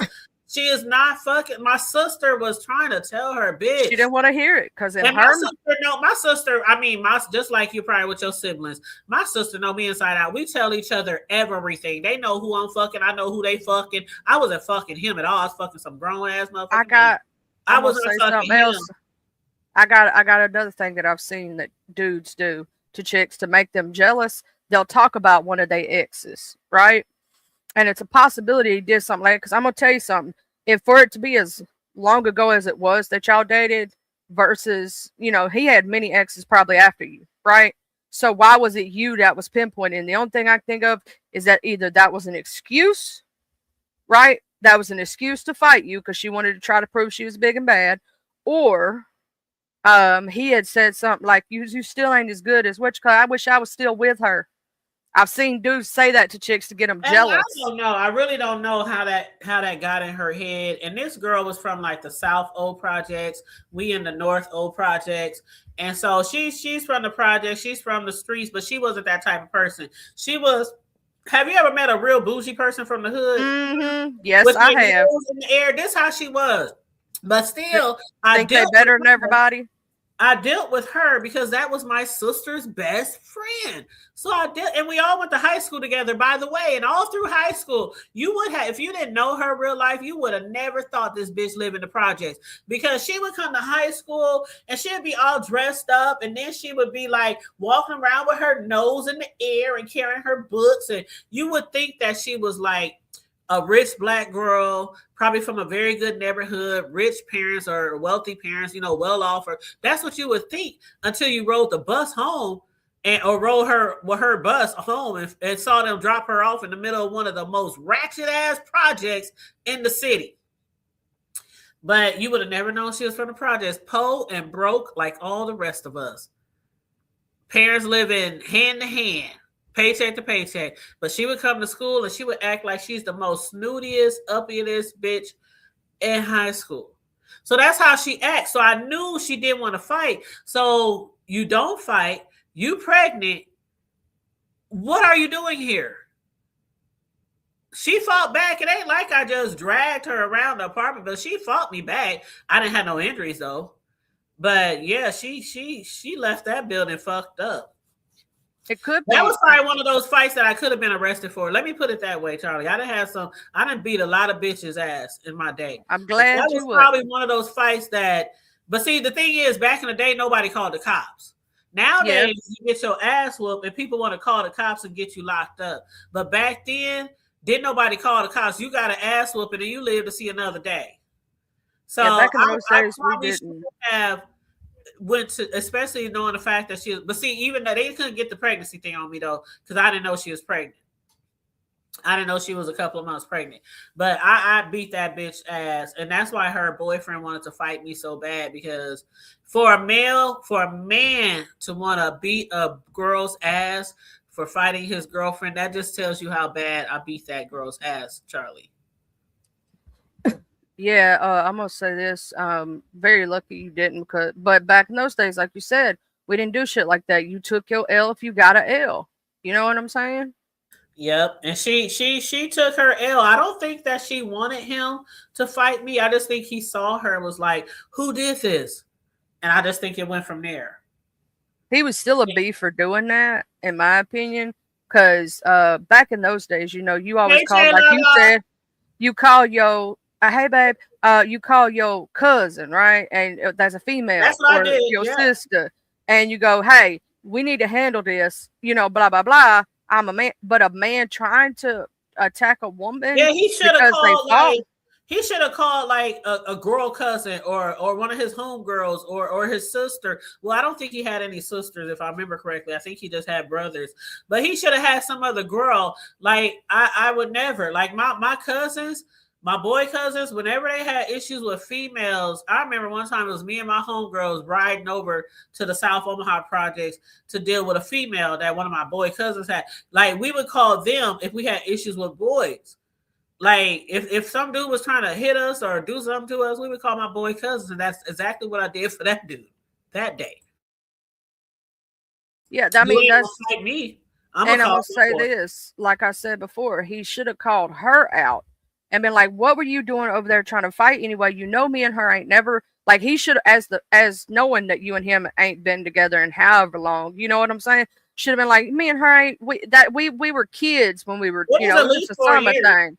I remember Like, it was before ninth grade. It's been over 4 years since me and her even talked like that. We ain't nothing like that. And you know you pregnant with my baby. What the hell you doing out there trying to fight like that? Yeah, That's what the conversation should have been. It should have never been him pulling up in the first place. But let's say she lied to him, or let's say, that he thought you knew, blah, blah, blah, whatever, right? It still shouldn't have been him pulling up to come after you. And I'm betting your cousin to him said, hey, that my little cousin, no, she didn't know. They just fought head up, and she ain't gonna have no problems out of you, is she? but see, the thing is, our family is pretty well known. My mother's side, my father's side, my stepfather's side. A lot of my family members are in one gang or another. Growing up, we was just well known in the community. So, like I said, I don't know what my cousin did to him. He could have just talked to him for all I know. I don't know what happened. All I know is from that night, I had a dude crawling up the side of the wall trying to get me jumping fences. And from that day forward, I never had a situation with that guy. Ever since. And this dude was on full 100. Like, he was on over the top. I'm gonna kill you. I'm gonna do it. Never. I didn't see him. It was so weird. Like, I should have been walking out the door, like looking behind my back every 2 seconds. He had a conversation with him. I'm gonna say this. He had a man-to-man conversation with him. We ain't gonna have no problems, right? And old dude said, "No, man, no." And that's why you never saw him again. Yeah, he knew what was up. He knew what was up. Yeah. You feel me? All them dudes in them cars that dropped me off and said, "Just go in the house. Just go in the apartment." I bet you ain't neither one of them ever looked your way again after that. Not to mention because you whooped her butt, but also for the fact they know they don't want them problems. But you're right, Charlie. You're right. And for this to be my sister's best friend, I never saw her ever again either. And her and my sister was always together. But my sister, it was like, okay, you fought the bitch. It was never like a thing with me and my sister, like, damn, you beat my best friend up like that. It was never a thing because that's just how siblings are. I warned you not to fuck with my sister. She whooped your ass, and it is what it is, bitch. Move on. Your sister tried to warn her. She didn't listen. She wanted some. She come got some. That's what happened. Girl, that shit was... That was probably one of, besides the Kiki fight where I whooped her out of her clothes at the basketball court, that was probably one of the ones that I look back and say, damn, bitch, you didn't have to do all that. You didn't have to do all that. But hey, it's Jay Lala. Hey, Deanna. Are you going live again, Deanna? I've been really enjoying your live. Well, I always enjoy Deanna's lives, but did Deanna do her live about this Rob Rag situation? I got to go back and rewatch that too. She did it just, you weren't here in the beginning, but the reason why I went live was because I saw Deanna's live and she was discussing it. And she had me cracking up because she said Tracy was in the chat while Rob Rag's girlfriend was live, dragging Rob or, trying to expose him and his herpes, allegedly. But she said when the girl was talking about herpes and saying Rob gave her herpes, Deanna said Tracy was in the chat talking about herpes. I thought he had Asperger's. And I said, wait a minute. Deanna was like, Deanna was like me, like, what does one have to do with the other? Herpes is a sexually transmitted disease, and Asperger's is a family of autism. Like, what do the two? I gotta go back and watch it because I know Miss Deanna. Shit, I probably cry watching her. I'll be laughing so hard. She's so funny and she knows it too. Here's the thing. No, she don't know it. Let me take that back. Miss Deanna say shit right off the top of her dome and don't even realize how funny it really is. Girl, Deanna be happy. From the first time I heard Deanna, I think the first time I heard her, she was over there when she used to hang out in the Sean Bradley chat, years ago. I think that was the first time I ever really heard her. But from that day, she had me hooked. She had me hooked. Just like a lot of the people in the B sector, they had me hooked from their commentary, their comedic, what I would say, comedic personality, and just cool. Like Deanna is absolutely that type of person that if we grew up in the same area, we would be friends. We would definitely be friends. Like for real. That's how I feel about Deanna. She's just cool and down to earth, laid back. She's a fighter. I was a fighter. Like we like to kick it. We like to turn up. Yeah, it would have definitely been like a good friendship there. But yeah, so a lot of people in the B sector I really am fond of because of their personalities. They don't come on here just fucking with people. They'll fuck with you if you fuck with them, but they just don't come on here just fucking with people and trying to take things to the street with people and they just come on here and they just try to entertain. You know what I mean? Well, the old school, we don't start like fake beefs. We don't do plays like that. We just say what we say. Sometimes that leads to a natural beef, like, somebody didn't like what you said, so they had something to say, and then you say something back, and that's the way it was, and still should be. But this Rob Bragg situation, I'm gonna say, in my opinion, in my cooling voice, this is the overplay for the underplay. It's all for them to get clicks and views, because I bet you by next week they're gonna have a new saga. They're gonna be back together. They having the baby, blah blah blah blah blah, or it's still gonna be, I'm dragging him. Now he got the 3 letters, the House of Virginia. You know what I'm saying? Or blah blah this. So that means you got it too. See, they're trying to run planes, but it's making them all look stupid as fuck. Girl, I just could not believe how she was telling people save the date for her abortion. I was like, bitches, you have an abortion or you get married? Because you sound too happy and too giddy. Talking about y'all save the date, y'all. Because after it happens, after my consultation, I'm gonna come live, and I'm like, you sound too happy and giddy about having this damn abortion. Who tells somebody to save the motherfucking date for your abortion or your abortion consultation? I don't know anybody. What? They trying to play. They trying to play. Like, here's the thing, with her drinking and doing things right now, it could be dangerous for baby's health. Also, you're saying you possibly have the herpes, which can transfer to baby and make baby blind upon birth. A lot of people don't know that. So this ain't no game. This ain't no joke. And it's not funny to laugh about you unaliving a child that you laid down with this man, knew you were going to sleep with him raw. Like, this is another thing. Why is bitches on here going out here sleeping with these motherfuckers raw? Is y'all crazy? She was like, are you happy now, Rob? Are you happy now? I'm getting an abortion. Are you happy you're not going to have a retarded baby? Are you happy now, Rob? I was like, oh, you know what? It's all to get attention from him. And his D cannot be that good. I'm sorry to have these bitches going so crazy over this man who does not have a job, living off of other people, in and out of jail, can't even, had to have somebody else blow into his car to be able to drive. Probably can't have a car right now. Get over that. I would never. As soon as a motherfucker told me that he needs to pass a breathalyzer to dry his vehicle and he needs me to blow in that bitch, my ass would have blew right on out that fucking car. Ain't no way your drunk ass motherfucker about to drive me around this motherfucking city. Because he was drinking. He was always drinking. And obviously he needed to blow in the breathalyzer thing. So, but he did say that he had her driving too. But I'm just like, nope, even if I was the one driving while he's drunk, I still wouldn't do that. Nope. You have a true alcohol problem. Technically, that's illegal too. I You're know it's admitting? illegal. And they were saying that in the chats. They were saying, dude, you know that's illegal, right? You can't have somebody else blowing into the breathalyzer. You can't He do that. couldn't even have somebody else when you're under DUI court. You can't even have somebody else driving the vehicle. That's what I'm saying. Yeah, you're supposed to be the only driver. Yep. Mm-hmm. And so, I mean, it's just like, so not only are y'all lying on each other for attention and storylines, y'all making each other look dumb as hell. You're like, no, this is a troll.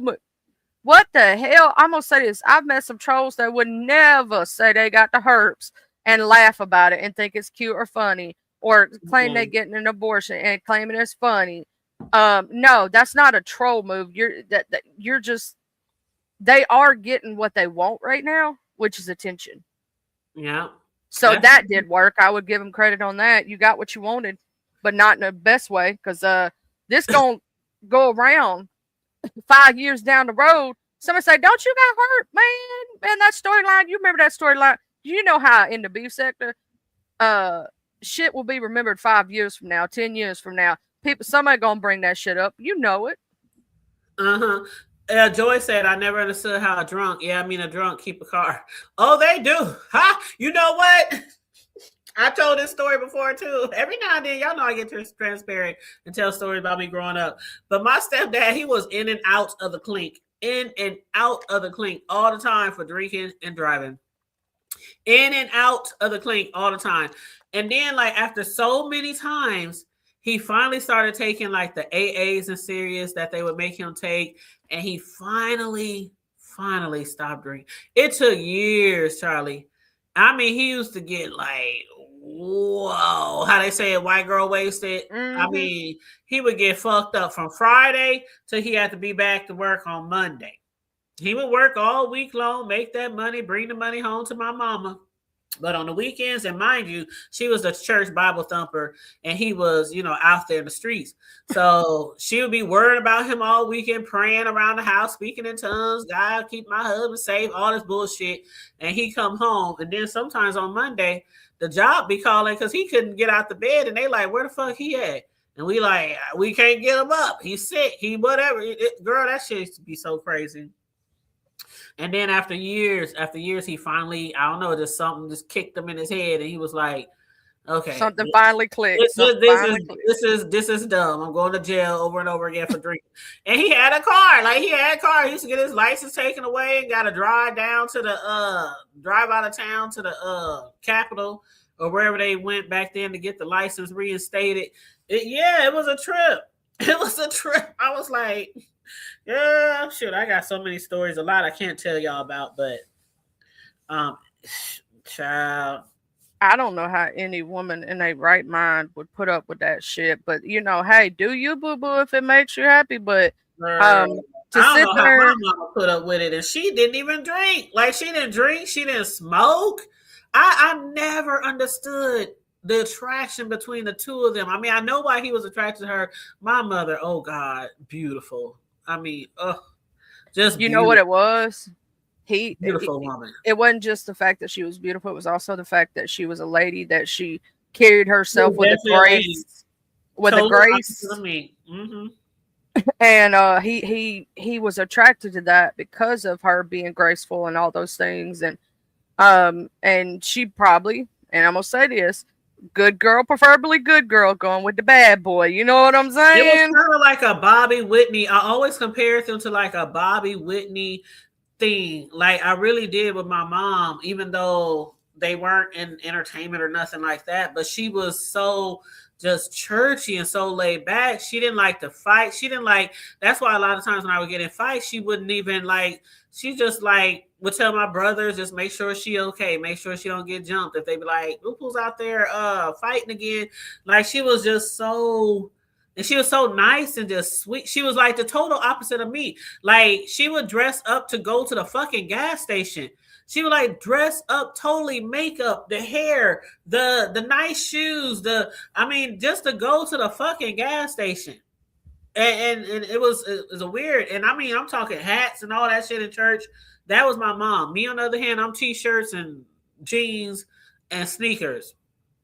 Like we're totally different. I mean, people didn't used to believe that she was my mom growing up. They would come over my house and they'd be like, "Hi." It like they expect somebody with a crazy ass mama or wild or smoking, drinking, cutting up. And nope, my mother's in there reading the Bibles and speaking in tongues and playing gospel music. She used to put her fucking radio in the window where the alley was and blast gospel music or preaching. The neighborhood had no choice but to hear it. And it was so embarrassing. She's like, I'm going to save you sinners today. She's like, I'm going to save you sinners today. Why would you do that? And then if people wanted me to come outside or come play or something, if I was in my Bible hour, because she would make us read the Bible every day for like an hour and pray. And then she would quiz us to make sure we read the Bible. So if people would call her, can people come out and play? Yeah, when she's done reading her Bible scriptures. Well, as soon as I hit that door, man, this motherfucker got me in here reading. I mean, I was just like, we were totally opposite. Shit. But I'll tell you what, though, because of them teachers, there's probably so much more that you know that others do not. Definitely. I credit my mother everything I liked, everything I didn't like, everything I think she did good as a parent, everything I think she did bad as a parent. If I had to be with the same mother again, it's so much I learned from her, the good, the bad. Again, I was homeless the latter part of my high school years. So obviously me and my mother had issues, and a lot of my personal close people, they know why we had issues. But me and my mother used to come to heads where we about to bang and people got to separate us. It was like, it was an unhealthy relationship. As I got older, and I had to leave, and I just stayed wherever I could, graduated high school, and just after then, just tried to do whatever I could to get on my feet. Then I had kids, and once I had my oldest kid, for some reason, I just wanted to be able to raise my child in church, so I started going back to the church, and because I had stopped going to church and everything when I left home, and of course, my mother still went there, so we just slowly started building our relationship back together, and we became the closest of closest of closest. Like me, her, and my sons. It was an unbreakable relationship. Even like if me and my sons went out to eat or to the movies or something, she was always with us. Like we was really, really tight. We was really, really tight. But until the day she passed away, But yeah, you said me too, hood table. Yep, absolutely. And I'm telling you, me and my mom, boy, she was a beater too. She was one of those parents who would whoop your ass. And I used to get my ass whooped all the time with a belt. And even when I didn't do nothing that I thought deserved it. And so it was like one of the last times was when she tried to whoop me with a belt. And I'm like, man, I got a full chest by then. I mean, I'm a damn near grown woman, or looking like one at least. And you trying to whoop me with a belt? And thank God my auntie was there, because I snatched that belt out of her hand, and my auntie snatched my wrist, and it was like, oh, yep, it's time to go. It's time to go. My auntie was like, baby, why don't you just pack you a bag and go spend the night over at one of your friends' house tonight? Because boy, I was like, you ain't gonna hit me. You know that scene in Color Purple where she was like telling him, you boy, you ain't gonna hit me no more. Shoot. It was like, okay, that was a wrap. Then we didn't see each other for years. Like literally we didn't see each other for years until I got pregnant with my first son.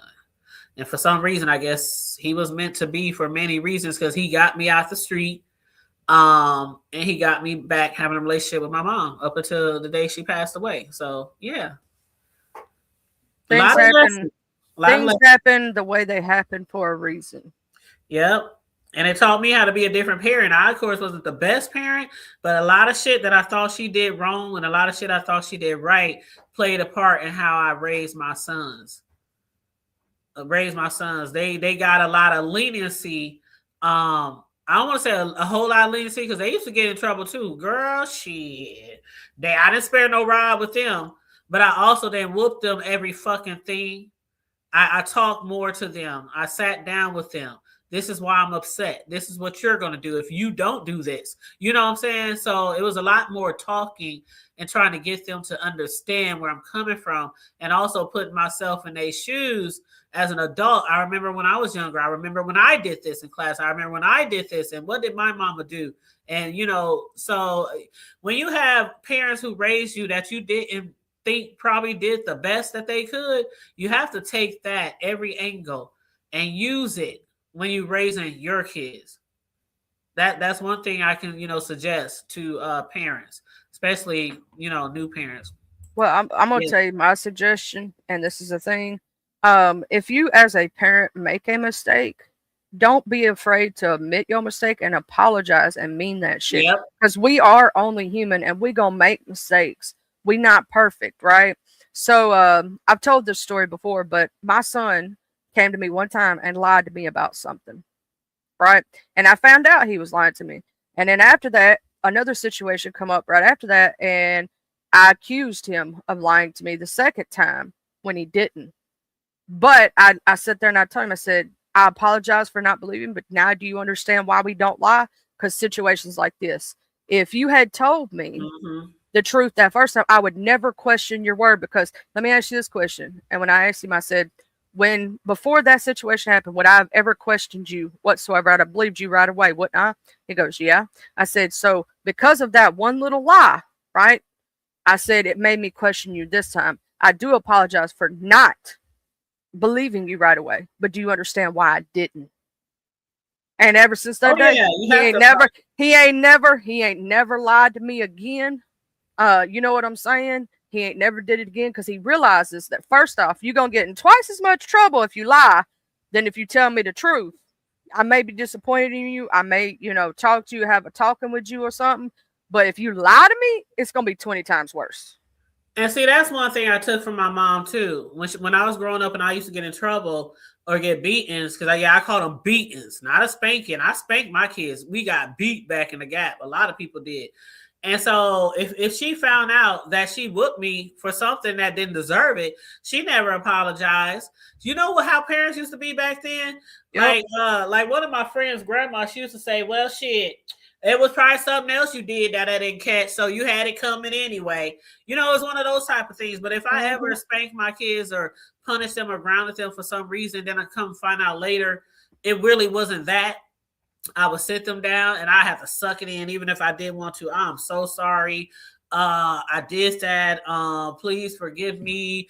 You're no longer grounded or whatever. You can go out. I would give them their game back, or if I took their phone away, or whatever. I would sit down and they could tell you this. I would apologize to them, and they like that fact that even though they might have got grounded, that mama actually could come back and suck in her, like, yeah, I'm sorry. And sometimes I would do it like, I'm sorry. I know that was, I'm my bad. Sometimes it was just hard to apologize, because as a parent, we don't want to be wrong. You know what I mean? You gotta be when you are, though, you gotta stand for it. And see, the thing is, that's one of the things that I've done with my son is like have open communication, be able to speak, have the communication skills with me and my son are way different. Like my mom, and I love her to death, she's my mama, but she's bad about gaslighting and then love bombing. You know what I'm saying? When she do something wrong, instead of apologizing, I don't do that. I just straight up say, you know what, I was wrong about that, and as a parent, I'm gonna make mistakes, just like it's okay if you make mistakes. You know what I'm saying? And we have a good conversation about it, because a kid don't just need a spanking and then never told why, because they'll never learn their lesson. Exactly. And that's what I used to try to teach my kids. I told my kids at a very young age, when they were young, I said, you do what I ask. You do what you're supposed to, and you'll never be in trouble. I used to tell them throughout their youth, what part don't y'all understand about that? If you do what your parent asks, you won't be in trouble. But of course, every generation is the same. Nothing's new under the sun. I told my son, you're going to get to the point where you're going to be, look, he already does, and his child is only 4. He said, dang, mama, I wish I would have listened to you more. Dang, mama. Because once you have a kid, it's like, oh shit. This what mama was talking about. This why mama was on me so much. This why, because these kids, boy, the newer generations, they will really have you pulling your damn hair out. But that's one thing I wish my mother did more of. Even when she got older, and even though I got older and started having kids, I wish that she would have like apologized for some of the things that she did that I thought she did wrong, growing up. But you can't make somebody apologize. Some people feel like they did. When I was watching the Dion Cole and Tashina Arnold interview on Dion Cole's YouTube channel the other day, one thing he said was because they were talking about having regrets of things they might have done wrong, raising their children. And he said, one thing I have to say is I wasn't the best parent. I didn't always do things right. But I don't know how to do it. I don't know what I could have done better. I think what I did was what I did. And I couldn't have done it better. You know what I mean? Did the best of your ability. Right. Yeah. Right. Some people really can say that. I did the best that I could, and I don't think I could have done it better. And there are some parents who know that they should have apologized more to their child, or they could have done things better. You know what I'm saying? But some of them just, maybe it's their pride, or they're just not wanting to humble themselves, or they just don't want to be wrong. They never will. They'll go on in life as if, it is what it is. I raised you. You okay. You still here, right? And that's not like, here's the thing. They're not taking responsibility for the trauma that they caused. Right. Because a lot of people don't want to look back. Like when he asked Tashina Arnold, do you have any regrets? And she said, I don't really have any regrets. She said, but then I realized I was lying to myself all these years. And I said this on my show the other day when I was reviewing their interview. A lot of people, especially parents, they will get older and their children grow up and they'll say they don't have any regrets. They'll do it all over again. She said, that's how I was. And she said, until my daughter came to me one day and said, Mama, you wasn't always there. Or Mama, she started bringing up different things that she experienced that Tashina Arnold either ignored or she just didn't fully understand. And she said, that's when I start having regrets. So I don't think a lot of people want to have regrets. They want to accept the fact that they did things wrong when they was raising their children. They just look at it as, especially, our parents, Charlie, their parents, they raised children back in the day to basically, you don't talk, you don't listen, shut the fuck up, get out the room, da da da da. You know what I'm saying? Like they were raised that way. So when they raised us, the newer generation, Gen X or whatever, that's when shit started changing. Not only in households, but in the society. That's when it was stronger laws on whooping your children, beating your children. That's when they got the magnets, which I used to have on my refrigerator, the CPS, and all that started getting tougher. They had them in school. Oh, you got a whooping. I see a bruise on you. Let me call CPS. Back in the day, the teacher could whoop you. The neighbor could whoop you. The mailman could whoop you. Things started changing over time. And so each generation, I think the children get a lot of the children kind of get worse and worse and worse because we don't have that strong, I don't want to say you got to beat your children to death. You don't got to get a extension cord or switches or none of that. But people are scared to discipline their kids. And I'm going to say this, if you don't discipline your kid at home to where it's from love and not hate, the world's going to discipline them, and it's not going to be from love. It is going to be from hate. And you would rather your child have to deal with that little bit of hurt because mama spanked my booty, mama hurt my feelings, mama took my stuff, mama did what she had to do, or daddy, than you would them have to go out the world and face some consequences. And that's why we got so many kids nowadays that are in and out of jail at 8, 9, 10 years old. You never heard of that. You never heard of that back then. Think about it. Did you ever hear about a 9-year-old in a cow fight? Nope. Did you ever hear that? No. Or kids jumping people, or like them little kids that jumped that pregnant woman. That show that we discussed. Oh God. If I would have Charlie, oh God, when my kids would be out of my sight, And sometimes my friends or people from church or whatever would run into my kids somewhere out in the street, whether it's the mall or, with their friends or whatever. My first thing is always, was they acting right? Were they respectful? And I would get the same answer. Yes, they were respectful. Yes, ma'am. Yes, ma'am. Helping me with this. And, talking like they that was a question I asked anytime somebody ran across my kid. Was they acting right? Was they respectful? I kid you not. I kid you not. And they will always give me the same answer because they know whether I'm around you or not, when you get around grown-ups, you can do your cussing, you can do all the shit that kids do around your friends and all that shit. But let somebody come back and tell me they heard you or saw you doing some ignorant ass shit. Oh, it was on. Them kids in that video, if they wasn't getting their ass whooped all the way back home from their parents, I would have dragged my kids to that lady's house. They be in there cleaning her house from top to bottom. They be in there carrying her groceries. They be in there. I know we gonna make some amends. Ain't no way in hell my kids gonna treat a lady like that, a pregnant lady, and whoop her ass like that. And her kids, there's whooping on that. Ain't no way in hell. Kids back in the day would have never even thought to do that. But let's say they did, like you said, then the parents would have had them work, like you said, working for them, doing something. That's just us having accidents as kids. Like, we didn't even intentionally do some stuff like that. Like, accidentally you playing ball outside and you accidentally throw something too hard, or you playing with rocks, throwing it at each other, and you break somebody's window. Guess what each one of us kids had to do? We had to do something for that person and work it off until the debt was paid. Our parents would make us apologize. If we, the only time in my life that I ever stole something was once in my life. I was a little big kid and I thought that bubble gum was free. Okay, so my dumb self decides to steal a pack of bubble gum because I thought it was free. Everybody gave me bubble gum everywhere I went. The bank gave it out, the doctor's office, everywhere. So I thought it was free.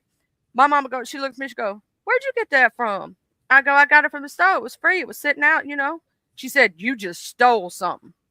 And she had me believing all the way. She took me all the way back, right, to the place where I did it from. And she had me believing all the way back that I was going to jail, that they were going to throw me in the clink, all this other shit, right? So I'm crying in the back seat all the way up there. And she said, "When we get up here, you better apologize and you're going to tell that man what you did and you're going to admit that you stole something." Because she knew that in my mind, I didn't think I stole it. I thought it was free because I knew stealing was bad, right? Yeah. And so she kept reiterating that I stole and knowing that would break my heart. And I'm crying all the way back up there. And when she gets me up there and I talk to me, I go, blah, blah, blah. I thought it was, I'm sorry. She said, "Don't say I thought. Tell him what you did. I stole this pack of bubblegum and I don't want to go to jail." And boy, I was crying. I said, they gonna send me. And he played along with it. He's like, "I could call the cops on you and they could put you in jail." He straight up played along with it. And I called the cops on my son before, for real, when he was stealing from me. And he didn't realize he was stealing, but he would always take my debit cards out of my purse and take them to school, just showing off to his friends, taking money out of my purse to school, showing it off to his friends. And after so many times and me punishing him and shit, I was like, okay, I'm going to call the cops. I sure did. They came out there and they talked to him and, you can go to jail if you keep doing this. It was it scared his ass. He never took anything he wouldn't, if he saw $1,000 or 25 credit cards on my dresser, he would just walk right past it. If he found money around the house, "Mama, did you drop this?" Because he was so little. He was only like in kindergarten. It wasn't like he was a teenager. He was a kindergarten. And other kids at school would have money to buy extra snacks and would, all this kind of stuff. And I guess they probably was making him feel bad. So he was trying to just trying to be like. I was around 5 or 6 when I did that too. I didn't understand that was stealing. Like, I thought I thought it was free. That bubble gum was free to everybody. You know what I'm saying? It's just out there for everybody to have free bubble gum. I thought the whole world got free bubble gum. Girl, this little boy, he was so scared when the police came. It was so funny because I was with my second son's dad then, and we had just had the baby, And he kept doing that. And I'm like, I don't know how to get through to him. He was only like 5 or 6, so he wasn't that old. And I didn't want to keep spanking him or something because, but it was serious because one time, I swear to God, one time he was at daycare. The daycare lady called me and said, your son got like $400 in his pocket. I'm like, what? I mean, he can't even count that high. Like, he's like literally in daycare. Like he just take it and take it to school. I'm like, man, what if that was my rent money? Or what if that was a car payment? Or what was that, part of something really important? Like it wasn't clicking with him. And so I was like, okay, I know little kids even know about the police. They see it on cartoons. They see it on TV shows. They come get you. They take you to jail and lock you up. Girl, he almost pissed his pants. Oh, if you think about it, that's something that the police used to actually do. Nowadays, if you call them out, you got to worry they're going to do something. But back in the day, they used to do that. They'd come help you. You'd have a conversation with them. Hey, I need you to scare my child straight. They don't realize what they're doing is wrong. I need you to help me out. Tell them, hey, and it was like an understood thing. You didn't even really have to tell them. They understood. Even when I called, I was like, 911, how can we help you? And my friend, I swear, I was with my second son's father, and I was at his sister's house. They was like, you ain't gonna call. Yes, I am, because it was like that day. That day, he had $400 that he had taken out of my money. And I don't always be looking in my purse or looking in my wallet, so I didn't even know it was missing. I said, I called, and they said, what is the perp? They were like, name, date, birth, height. Girl, when I started getting to the height and the date of birth, they was like, even the operator already understood. Uh-huh. I was like, he keeps stealing from me. He keeps taking my money to school and da da da da da da. And they was like, okay, man, we'll have somebody out there. They sent one of the nicest officers. Oh God, I wish I could see. Back then, everybody didn't record everything. We didn't have those type of nice cell phones, stuff like that. And I wish I could have recorded it because he was so scared. He was hiding in the back of my minivan. Like he really thought he was going to jail. And then they came out there. By the time they left, he had stickers and suckers and all kind of shit. But he never ever took anything, not 1 cent, to school again. Like he learned his lesson. He learned his lesson. He had what do you call that? Repercussions for his actions, and it showed him discipline. Like, hey, Barbara, no, we ain't debauchery right this second. That was last next panel. We left that where it was, child. We left that where it was. We talking a little mess today, a little mess. Oh, I had Vibrant blushing in the chat last night. Oh, that was so funny. I kept apologizing over and over again. I'm sorry, y'all. I'm sorry. I won't say nothing else. Let me just go to bed. But we had a great time. Charlie, you need to rewatch Kimmy, rewatch Deanna, and Riggs. And Big Riggs. Yep. Yeah. Oh, child, Vibrant. You didn't hear about the Rob Rax drama, Vibrant, with him allegedly having the herpes and giving it to his online girlfriend, and now she about to have an abortion, and they done broke up, and child. So that's what we discussed, and then you know how it is on the hood table. We can start one direction and be all over the damn place. But we done hit like 50 different subjects. We talking about how kids nowadays ain't getting enough discipline, so the world's having to discipline them the hard way. Because we would. I'm gonna say this: if I would have even when I was a kid, even to this day, my mom and daddy get compliments on how good of a young woman I am. People like, you raised your kids so right, even to this day, and I'm in my 30s. You know what I'm saying? If I'd even had an inkling of disrespecting an elder, or trying to attack a pregnant woman, you know what I'm saying, or do some shit. Oh, I would have been just. Let me go ahead and make out my gravestone right quick. I wouldn't be here no more. That's one thing. That's the only thing. Like when I was growing up, and I used to fight a lot. My mother didn't. Girl, I fought in church all the time. I mean, I fought everywhere. From the church to the hood to the front of the house, the yard, the basketball courts. But if you fought at school, oh no! See, I fought at school just a handful of times, but each time was justified, and I did not start it. I fought twice, or no, well, it was the third time almost. But to the 2 times that I did, one time was taken up for a person who had cerebral palsy. and they were bullying her. So it was justified. And the second time was because they tried to jump me first, and I tore that ass up. But every time that I was the one that, because I didn't start it, I finished it. I got taken out for ice cream. Girl, you know what? I only had one fight in school. Um, because I just knew I couldn't fight in school. And then like the senior year, I don't know how y'all school did it, but our senior year, if you got below a C, or if you got kicked out of school or detention, either suspension or detention, anything like that, or below a C in any class, then you have to take the finals. So I don't know how y'all school did it. Some schools, I don't know if they just all take finals, but at the end of the year, your last semester of high school, if you got below a C, got in any trouble, like detention or suspension, you automatically have to take the finals. So that was like the end of the year when I got into it with two different girls. I didn't want to take those finals, girl. Charlie, I didn't want to take those finals. One of the fights was, and it wasn't a fight because we didn't get physical, but one of them was this girl. She was talking shit in class or whatever, and I just like I said, I'm the person that you want in your corner. I'm such a good friend. I'm such a good person.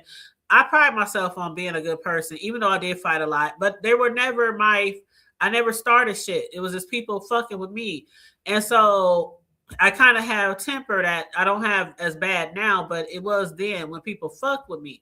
And so I picked up one of the desks and I threw it at her. She happened to duck in time though. So then the teacher kind of calmed it down. I remember that was in typing class. And the teachers kind of calmed it down. So I didn't get expelled. I didn't go to suspension. The teachers just kind of separated us and okay, you go over there, you go over here, whatever, let's get back to class.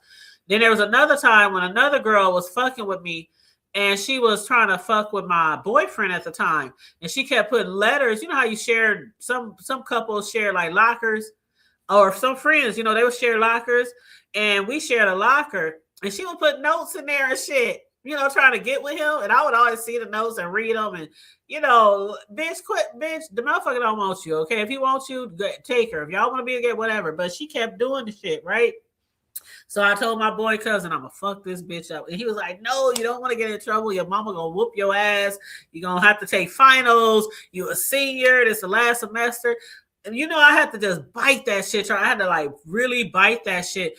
One day we was walking down the hallway and I remember it was my uncle. Because I went to school with some family and cousins and uncles. But my uncle was younger than me, but he was still my uncle. He was adopted when my grandma was really older. So that's why he was younger than me. So anyway, we was to the same school and we was talking shit to each other in the hallway because I was telling her about her goddamn notes. And she was a cheerleader. She was one of those cheerleaders. Them cheerleaders think they all that. They cute, they pretty, whatever. And I remember, I'll never forget, she was mixed with something. She was light skinned. She had like sandy brown hair. She was pretty. She was cute. And she had like those brown hazel type of gray eyes or something. And she just thought she was like the shit, right? So she was talking shit and I'm talking shit and I'm like, oh, I didn't want to, man, my uncle saw what was going on. As soon as that bitch turned around, how them girls carry their books in front of them like they, like they just be switching it, that cutesy little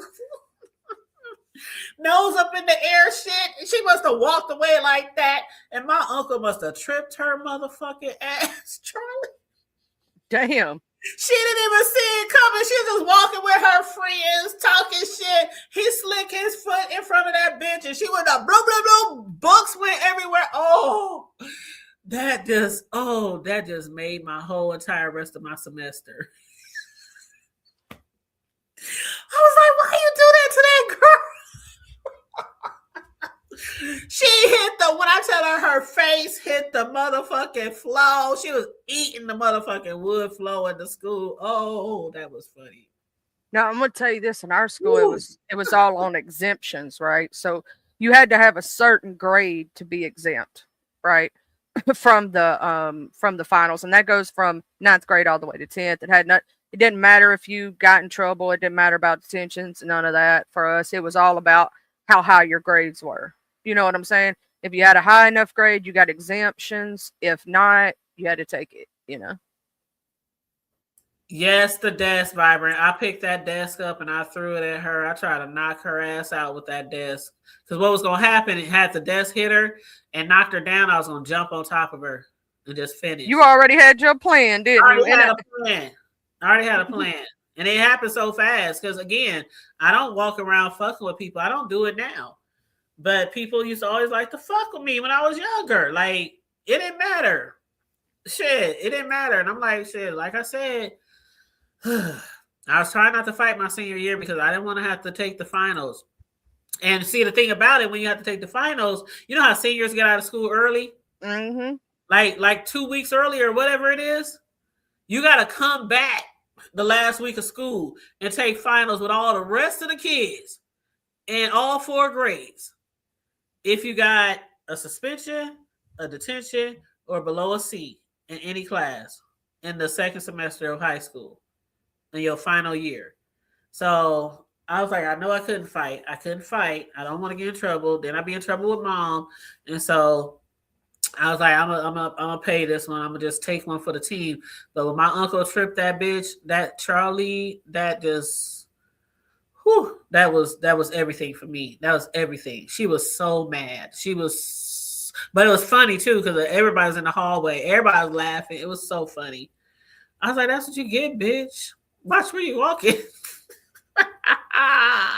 And my uncle, he was like a prankster anyway. He was crazy, girl. He was crazy. He just fuck with you just to be fucking with people. Oh, that bitch fucking with you? All right, niece. All right, I got you.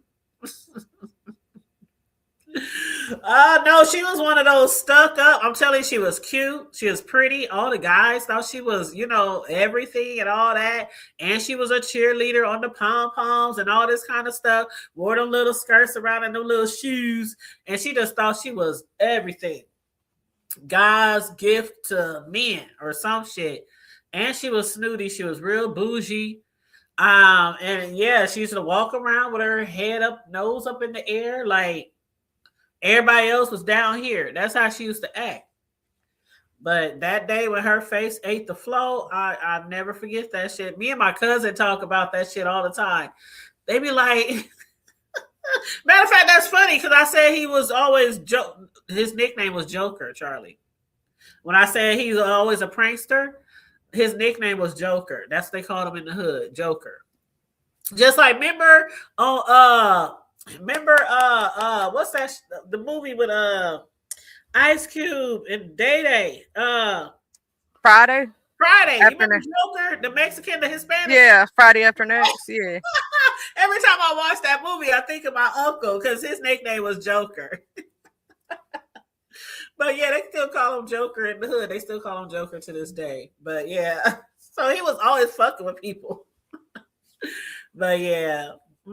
And thank you, Hypnotic Touch. She said, may you find yourself in a healthy, balanced mix in 2026. Happy New Year. And Touch.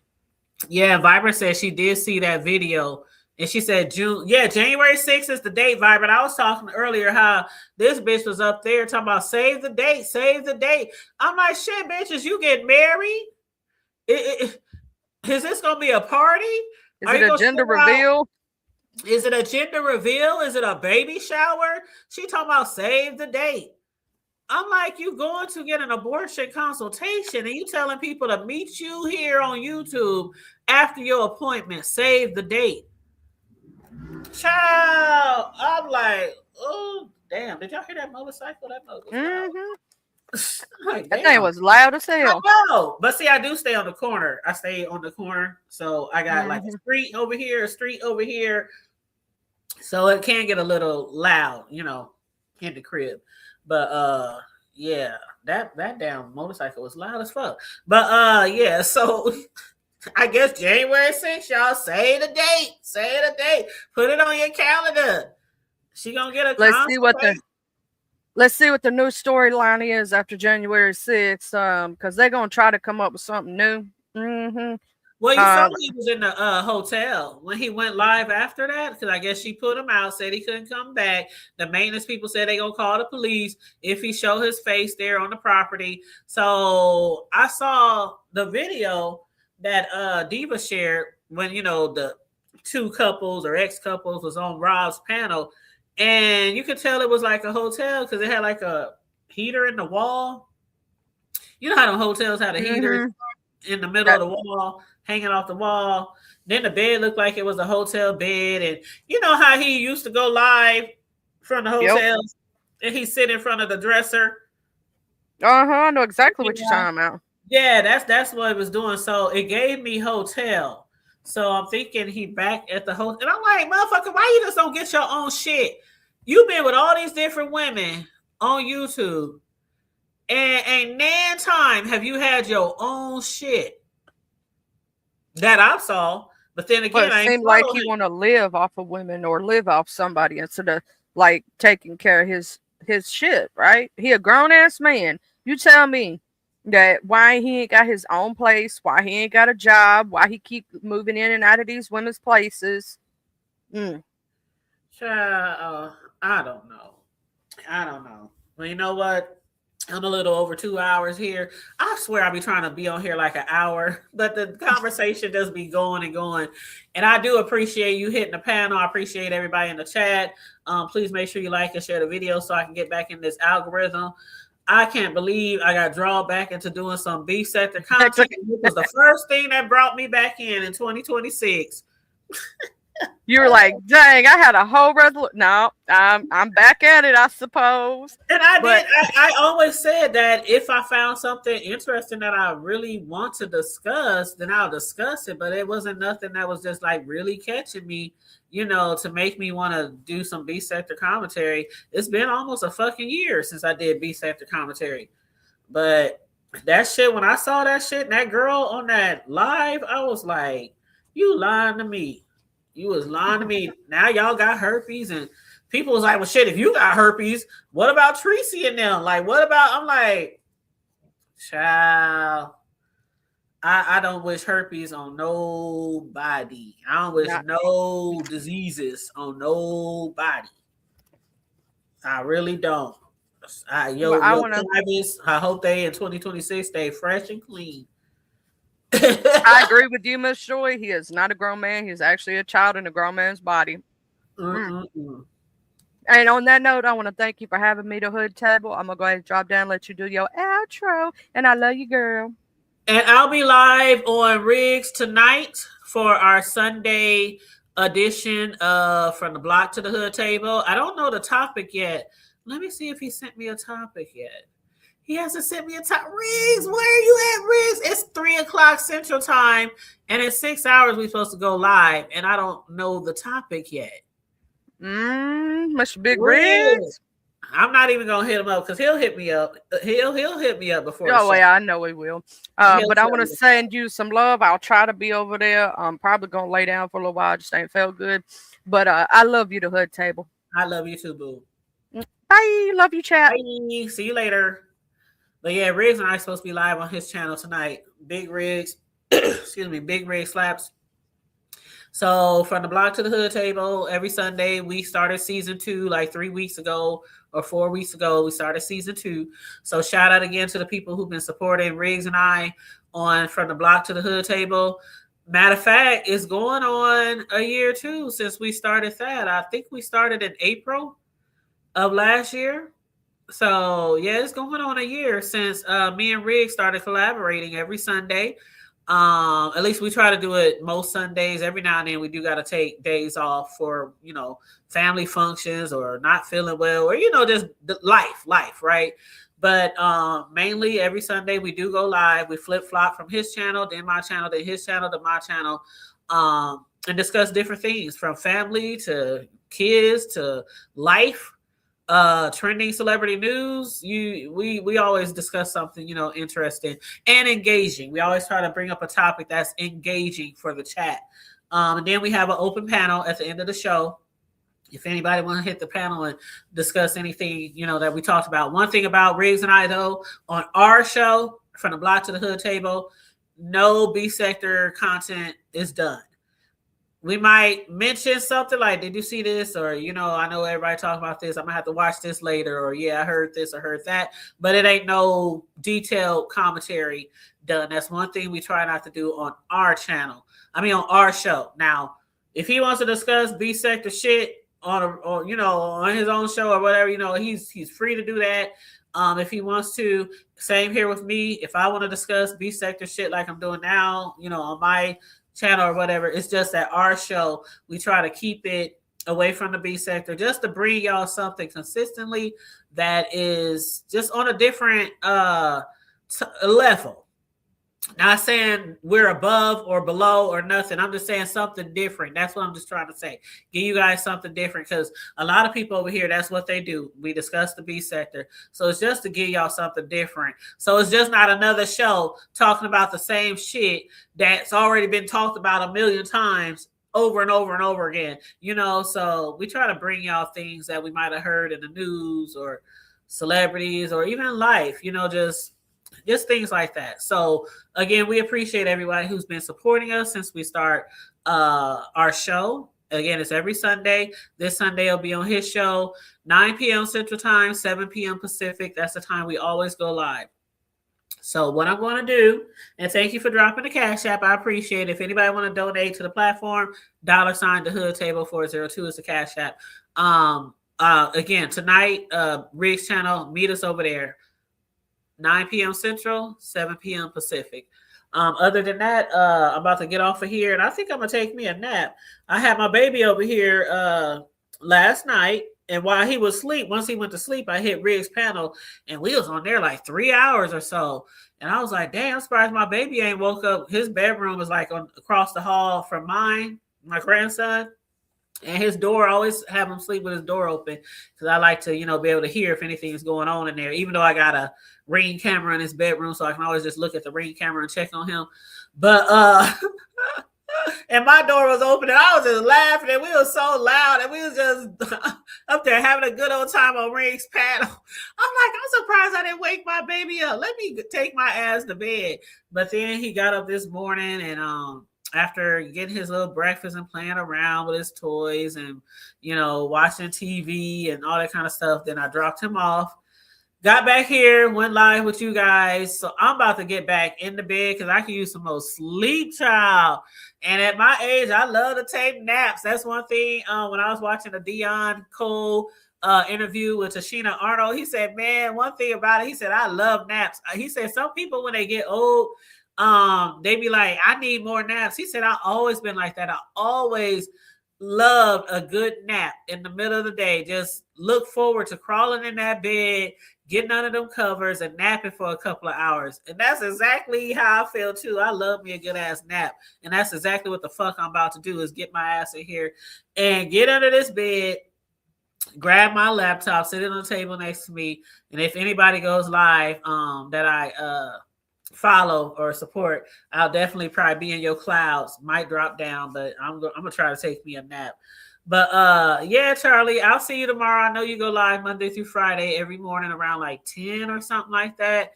I'll be working, but you know how it is when I'm working. I'll drop down in the chat and share your video and shit like that. But other than that, toodaloo, you guys. Thanks for joining me today. Another impromptu live that wasn't planned. Like and share the video, please and thank you. Feel free to donate to the Cash App, please and thank you. Other than that, I will see y'all tonight on Riggs channel. Stay safe, be blessed, remain vigilant at all times, and always remember to keep it hood. I'm out. Bye.